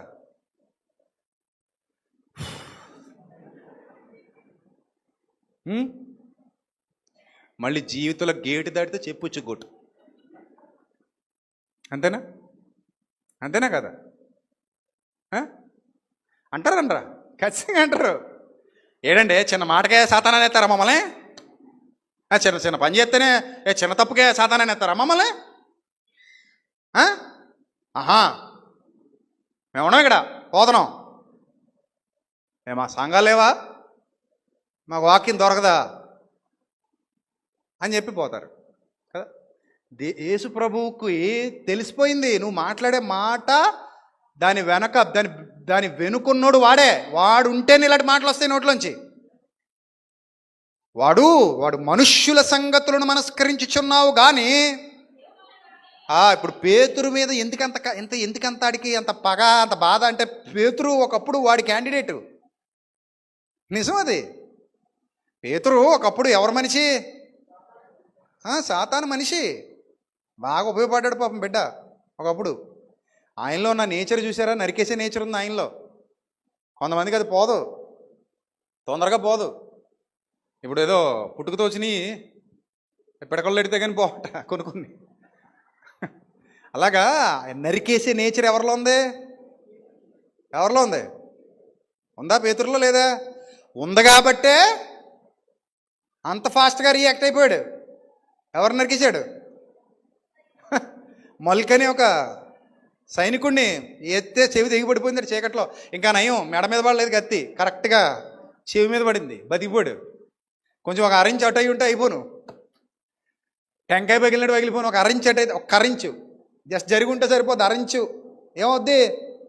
చిన్న మీద చిట్లిపోద్ది కదా. అలాంటిది నరికేసాడు. అంత ఫాస్ట్గా రియాక్ట్ అయిపోతాడు అనమాట, అంత ఫాస్ట్గా రెస్పాండ్ అయిపోతాడు. అర్థమైందా? సో అలాంటి ఆయన ఇప్పుడు ప్రభుత్వం తిరుగుతున్నాడు. పరిశుద్ధాత్ముడు వచ్చాక వేరు సుమా పేతురు జీవితం. తన్నులు తిన్నాడు, తన్నేవాడు అప్పుడు ఏం చేశాడు? తన్నులు తినే స్థాయికి ఇది. అంత సహనం, అంత ఓర్పు వచ్చింది అతనిలో. అంతకుముందు వేరు, అంతకుముందు లెక్క వేరు. పేతురే కాదు, పౌలేగా అందరి జీవితాలు అలాగే ఉంటాయి మీరు గమనిస్తే. ఇప్పుడు పేతురు జీవితంలో ఆ నరికేసే స్వభావం ఉంది చూశారు. ఆ స్వభావం ఉండబట్టి ఒకప్పుడు ఎంతగా వాడబడి ఉంటాడో వాళ్ళ గురువు గారి దగ్గర. అలాంటి వాడిని దేవుడు ఏర్పరచుకున్నాడు, ప్రభు ఏర్పరచుకున్నాడు, పిలిచాడు. పేతురు కమా నన్ను పిలిచాడు. సో అప్పుడు పేతురు అంటాడు, ఇప్పుడు రేపు నెక్స్ట్ ఆ తోటలో కూడా వెళ్తాం మనం. చాలా బాగుంటుంది తోట, కానీ ఇప్పుడు అన్ని చెట్లు లేవు. అప్పుడున్న చెట్లు, అన్ని చెట్లు ఇప్పుడు లేవు, కానీ తోట అలాగే ఉంది. ఇంకా ఎందుకు ఈ గొప్ప విషయం ఏంటంటే ఇప్పటికీ యెరూషలేములో వాళ్ళు యూదులైనప్పటికీ చరిత్రను పాడు చేయలేదు. చరిత్రను పాడు చేయకుండా అలాగే ఉంచారు. ఆ గెత్సెమనే తోట, అక్కడికి వెళ్ళినప్పుడు నాకైతే దుఃఖం ఆగలేదు. ఎందుకంటే ఆ వాతావరణంలో ఉన్నానేమో, ఆ వాతావరణంలో పెరుగుతున్నామేమో, ఆ ప్లేసెస్కి వెళ్ళినప్పుడు ఇక ఒక రకమైన అనుభూతి కలుగుతుంది. అందుకే నేను దానికి ఇజ్రాయెల్ విజ్ఞాన యాత్ర అని పేరు పెట్టాను. చాలామంది ఇప్పుడు వచ్చానయ్యా మేమొస్తాం అంటున్నారు. అంతా అయిపోయాక టికెట్లు అయిపోయాయి. ఇప్పుడు లేదు, మళ్ళీ వచ్చే సంవత్సరం ఒకవేళ ఏమైనా ఛాన్స్ ఉంటే. తలుపేసిన తర్వాత కూడా అలాగే ఉంటుంది, గుర్తుపెట్టుకోండి. లేటుగా నిర్ణయాలు తీసుకోకండి. ఎప్పుడైనా నిర్ణయం తీసుకుంటే ఎలా తీసుకోవాలి? తొందరగా తీసుకోవాలి, ముందుగా తీసుకోవాలి. తలుపేసిన తర్వాత నేనంటే అవదు. అర్థమైందా? సో అలాంటి అద్భుతమైన వాతావరణం. అక్కడే పేతురు గారు ఆ చీకటి వేళ గెత్సెమనే తోటలో చెవి నరికేశాడు. ప్రభువు వెంటనే ఏం చేశాడు? అతికించాడు. అది పేతురు గారి యొక్క నేచర్, అది ఆయన స్వభావం. అది ఇప్పుడు అంత అలాంటి వాడు మరి అలాంటి క్యాండిడేట్ పోయాడంటే బాధగా ఉంటుందా ఉండదా చెప్పండి? జేబులో 2000 నోటు పడిపోయినట్టు ఉంటుంది. ఈయన ఎలాగరికి పడిపోయినట్టున్నాయి ఆల్రెడీ. మార్చుకున్నారా లేదా? ఇంకా దాచుకున్నారా? మార్చారా కట్టలు మొత్తం? ఇస్రాయేల్ గారు కట్టలు మార్చారా మార్చలేదా? ఇంకా దాచారా? సురేష్ గారు మార్చారా? మార్చారట ఆయన. మార్చేయండి, మొత్తం మార్చేయండి, టైం లేదు ఇంకా. అయిపోయినట్టుంది. ఉందా సురేష్? నిన్నటిది అయిపోయిందా? ఇంకో వారం ఇచ్చాడా? గొడవ లేదు. సరే, మనకు అప్రస్తుతం. కానీ ఇప్పుడు ఆ 2000 నోటు పడిపోతే మళ్ళీ తెచ్చుకోవాలని ఎంత ఆరాటపడతారో అలాగా అపవాది దగ్గర నుంచి పేతురునే నోటు పడిపోయింది. ఏ నోటు పడిపోయింది చెప్పండి? ఏ నోటు పడిపోయింది? పేతురునే నోటు పడిపోయింది. ఎవరి జేబులోకి వెళ్ళిపోయింది? అది యేసుప్రభు జేబులోకి వెళ్ళిపోయింది, పేతురు దగ్గర పడిపోయి. ఇప్పుడు సాతాను కళ్ళన్నీ ఎవరి మీద ఉంటాయంటే సాతాను జేబులోంచి పడిపోయి పేతురునే నోటు యేసుప్రభు జేబులోకి వెళ్ళిపోయింది. కాబట్టి ఇప్పుడు సాతాను కళ్ళన్నీ ఆ నోటు మీద ఉంటాయి. మళ్ళీ తిరిగి తెచ్చుకోవాలి, నా నోటు నేను తెచ్చుకోవాలి. అది కాక మామూలు క్యాండిడేట్ కాదు, ఎవరు నరకమంటే వాళ్ళు నరికేసి క్యాండిడేట్. కత్తి పట్టుకుంటే వేసేమంటే వేసేస్తాడు, ఆలోచించాడు, వెనక ముందుగా అలాంటి కావాలి మనకి. చెప్తే గుడ్డెత్తి చేలో పడ్డాడు, చేసేయాలంతే. ఇంక వెనక ముందుకు ఏం చేయకూడదు, ఆలోచన. నరికేరా అంటే నరికేయాలి, నరికేసి వచ్చేవాడు అనమాట. ఇప్పుడు అలాంటి రోడ్ని మరి వదులుతాడా? వదలడు కదా. వచ్చాడు మెల్లిగా లోపల వేసాడట. ఒక ఆలోచన వేసాడు. అది సడన్గా మొలకెత్తేసింది. చూసుకోలేదు ఈయన. మనం కూడా అప్పుడప్పుడు చూసుకోం. సడన్గా మొలకెత్తేస్తుంటే లోపల ఏదో మాడేస్తుంటాం, సలహాలు ఇచ్చేస్తుంటాం, ఏదో చెప్పేస్తుంటాం, ఏదో పని చేస్తుంటాం, ఏదో గొడవ పడిపోతుంటాం, ఏదో కొట్లాడికి వెళ్ళిపోతుంటాం, మాటలు మిగిలిపోతుంటాం. నేలకు పోయేది తలకు రాసు తిరుగుతుంటాం. అప్పుడప్పుడు జరుగుతుంటాయి ఇలాంటివి. అంటే వేసాడనమాట లోపల. వేసిరత్నం జాగ్రత్తగా ఉండాలి మరి, అర్థమైందా? వేసాడప్పుడు చూసుకోవాలి. పడిందమ్మో, మనలో పడింది, జాగ్రత్తగా ఉండకపోతే ఏమైపోతుంది? మొలకెత్తేద్ది. ఇప్పుడు వెంటనే ప్రభు అంటున్నారు పేతురుని, సాతానా నా వెనక్కి ఓ అన్నాడు. అప్పుడు పేతురు కోపగించుకోవాలా. అప్పుడు అర్థమైంది పేతురుకు, అమ్మో ఈ తాటు మన తాటు కాదన్నమాట. ఇది మనకి స్వతహాగా పుట్టిన తాటు కాదన్నమాట. దరిద్రమైన ఆలోచన నాకెలాగొచ్చిందబ్బా అనుకుని వెంటనే రియలైజ్ అయిపోయాడు. అందుకే చెడు ఆలోచనలు నాకు రావు అని ఎప్పుడు ఎక్కడా మీరు దయచేసి చెప్పకండి. వస్తాయి, గుర్తించండి. ఏం చేయండి? కలుపు మొక్క తీసి పడేసినట్టు తీసి పడేయండి. దేవుని వాక్యంతో మిమ్మల్ని మీరు నింపుకోండి. చాలామంది గొప్ప మాటలు చెప్తుంటారు, డబ్బా కబుర్లు. మాకు అసలు చెడాచనలు రావు, ఇంకా నేను 1కి 2కి రావు అని చెప్పారు. అంత పరిశుద్ధులం అయిపోయాం. గాలి మాటలు ఎందుకు రావండి? లోకంలో ఉండగా చెడు ఆలోచనలు దుష్టుడు వేయకపోతే ఇంకెవరేస్తారు? మనల్ని వేస్తాడు. వేసిన ప్రతిదాన్ని ఏం చేయాలి? కలుపు రాదు, మా చేలో కలుపు రాదు అన్నాడు అనుకోండి, ఎవడైనా మనం నమ్ముతా? కలుపు మందు కొడితే కొన్ని రోజులు రాదు, మళ్ళీ తర్వాత ఎందుకు రాదు? భూమి నైజం వస్తుంది, ఆ భూమిలో రావాలి. రాకపోతే అసలు భూమి కాదు, అది సరైన భూమి కాదని అర్థం. అది ఎడారిలో అయితే రాదు. అలాగే నువ్వు మానసిక వికలాంగుడు అయితే రావు. నేను మంచి భూమి అయితే వరి పండుతుంది, కలుపు పండుతుంది. కలుపు వస్తుంది అక్కడ. కలుపు రావట్లేదు. నేను బాప్తిసం పొందిన తర్వాత అసలు నాకు కలుపే రాలేదు అన్నాడంటే దొంగోడు. బాప్తిసం పొందినా కూడా బాప్తిసం పొందాక ఎక్కువ వేస్తాడు విత్తనాలు. ఇంకా అప్పుడు దాకా తక్కువ వేస్తాడు. బాప్తిసం పొందాక ఎక్కువ విత్తనాలు పడేస్తాడు. అప్పుడు ఇంకా చాలా జాగ్రత్తగా ఉండాలి. ఎప్పటి కలుపు మొక్కలు అప్పుడు ఏం చేయాలి? కత్తిరించాలి. దేవుని వాక్యంతో మన హృదయాన్ని సంస్కరించుకోవాలి, కడుక్కోవాలి, శుద్ధీకరించబడాలి. అందుకే మీ బలహీనతలను చూచి పరిశుద్ధాత్ముడు మీకు సహాయము చేయుచున్నాడు. చెడు ఆలోచనలు సాతాను బోలెడేస్తాడండి మన బురకాయలో. వేసింది వేసినట్టుగా తీసేయండి. నువ్వు వేసుకుంటే వేసుకో, నువ్వు వేసుకుంటూ పో, నేను తీసుకుంటూ పోతా, అంతే. కలుపు మొక్కలు తీసేయడం మన బాధ్యత. అలాగే వరి మొక్కలు పెంచడం మన బాధ్యత. అర్థమైందా? వరి పెరగాలి, కలుపు ఏమవ్వాలి? తీసేయాలి. అలాగే మనలో దేవుని జ్ఞానం పెరగాలి, దుష్టుడి యొక్క ఆలోచనలు తొలగాలి, రోజు రోజుకి తొలగాలి, రోజు రోజుకి తొలగాలి, రోజు రోజుకి తొలగాలి. సో మనల్ని మనం సంస్కరించుకుంటూ ఏది మంచిది, ఏది చెడ్డది, ఏది ఉత్తమమైనది, ఏది మనకు ఉత్తమమైనది కాదు, ఇవన్నీ చక్కగా చూసుకుంటూ ముందుకెళ్ళిపోవాలి. పరిశుద్ధాత్మ ఆదరణతో మీరందరూ వృద్ధి పొందాలి, మీ కుటుంబాలు వృద్ధి పొందాలి, మీ జీవితాలు వృద్ధి పొందాలి, మీ ఆత్మీయ స్థితి దినదినాభివృద్ధి చెందుతూ అందరూ దేవుని మందిరాలు అయిపోవాలి, అందరూ దేవుని మందిరాలు అయిపోవాలి. ప్రతి ఒక్కరిలో దేవుడు స్థిర నివాసం ఏర్పరచుకోవాలి. తద్వారా మీ ఆత్మీయ అభివృద్ధి మరింతగా జరగాలి. అలాంటి ధన్యకరమైన స్థితిలో సంఘ బిడ్డలందరూ, విశ్వాసులైన దేవుని పిల్లలందరూ, సత్యమునకు విధేయులైన వారందరూ ఉండాలని ఆయన సేవకునిగా, ఒక నాయకునిగా మనస్ఫూర్తిగా కోరుకుంటూ నా మాటలు ముగిస్తున్నాను. తలలు వంచండి, చిన్న ప్రార్థన. అందరూ కూడా ప్రార్థనలో ఏకీభవించండి. దేవుని దీవెనలు మన తలలపై ప్రకాశించునుగాక. పరిశుద్ధుడా, ప్రేమగల తండ్రి, సర్వశ్రేష్ఠుడైన మా దేవా, ఇంతవరకు నాతో, మాతో, మా అందరితో సూటిగా మాట్లాడినందుకు ఏమిచ్చి మీ రుణం తీర్చుకోగలము తండ్రి.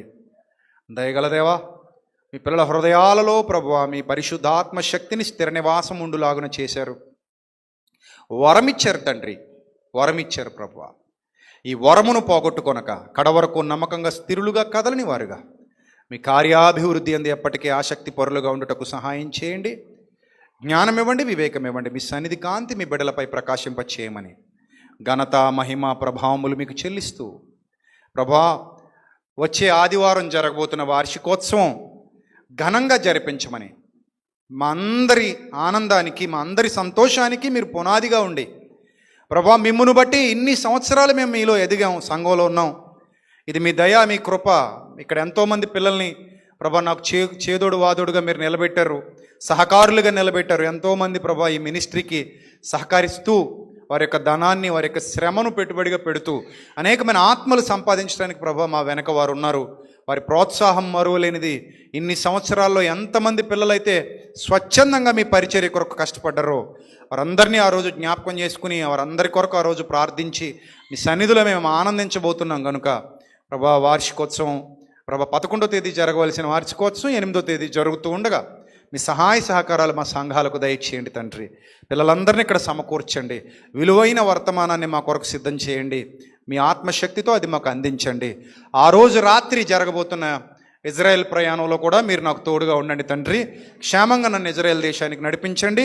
నాతో పాటు వస్తున్న సేవకులకు కూడా మీ తోడుగా ఉండండి. ప్రభా హోసన్న మినిస్ట్రీస్ పరిచారకులకు, అలాగే తండ్రి కృపా మినిస్ట్రీస్ మాథ్యూస్ గారికి, ఇంకెవరైతే నాతో పాటు కలిసి రాబోతున్నారో ఆ సేవకులకు, విశ్వాసులకు కూడా మీరు తోడుగా ఉండండి. ప్రభా క్షేమంగా మేము ఈ యాత్ర ముగించుకుని, విజ్ఞాన యాత్ర మరలా క్షేమంగా ఇండియా దేశానికి తిరిగి రావడానికి మీ సహాయం అనుగ్రహించమని, వెనక ముందు మీ దూతల్ని కావలిగా ఉంచమని, అలాగే అక్టోబర్ 11వ తేదీ ఇజ్రాయెల్లో జరగబోతున్నటువంటి మీటింగ్ కూడా ఘనంగా జరిపించమని ఘనత, మహిమ, ప్రభావములు మీకు చెల్లిస్తూ యేసుక్రీస్తు వారి పేరిట ఈ ప్రార్థన మనవులు సమర్పిస్తూ జవాబు పొందుకొనుచున్నాం మా కన్న తండ్రి. Amen, amen. రొట్టె ద్రాక్షరసం సిద్ధం చేయండి. ప్రభు కృపలో మనమందరం కూడా ఆయనను స్తుతిస్తూ ఈ కార్యక్రమంలో పాలిభాగస్తులం అవుదాం. God bless you all.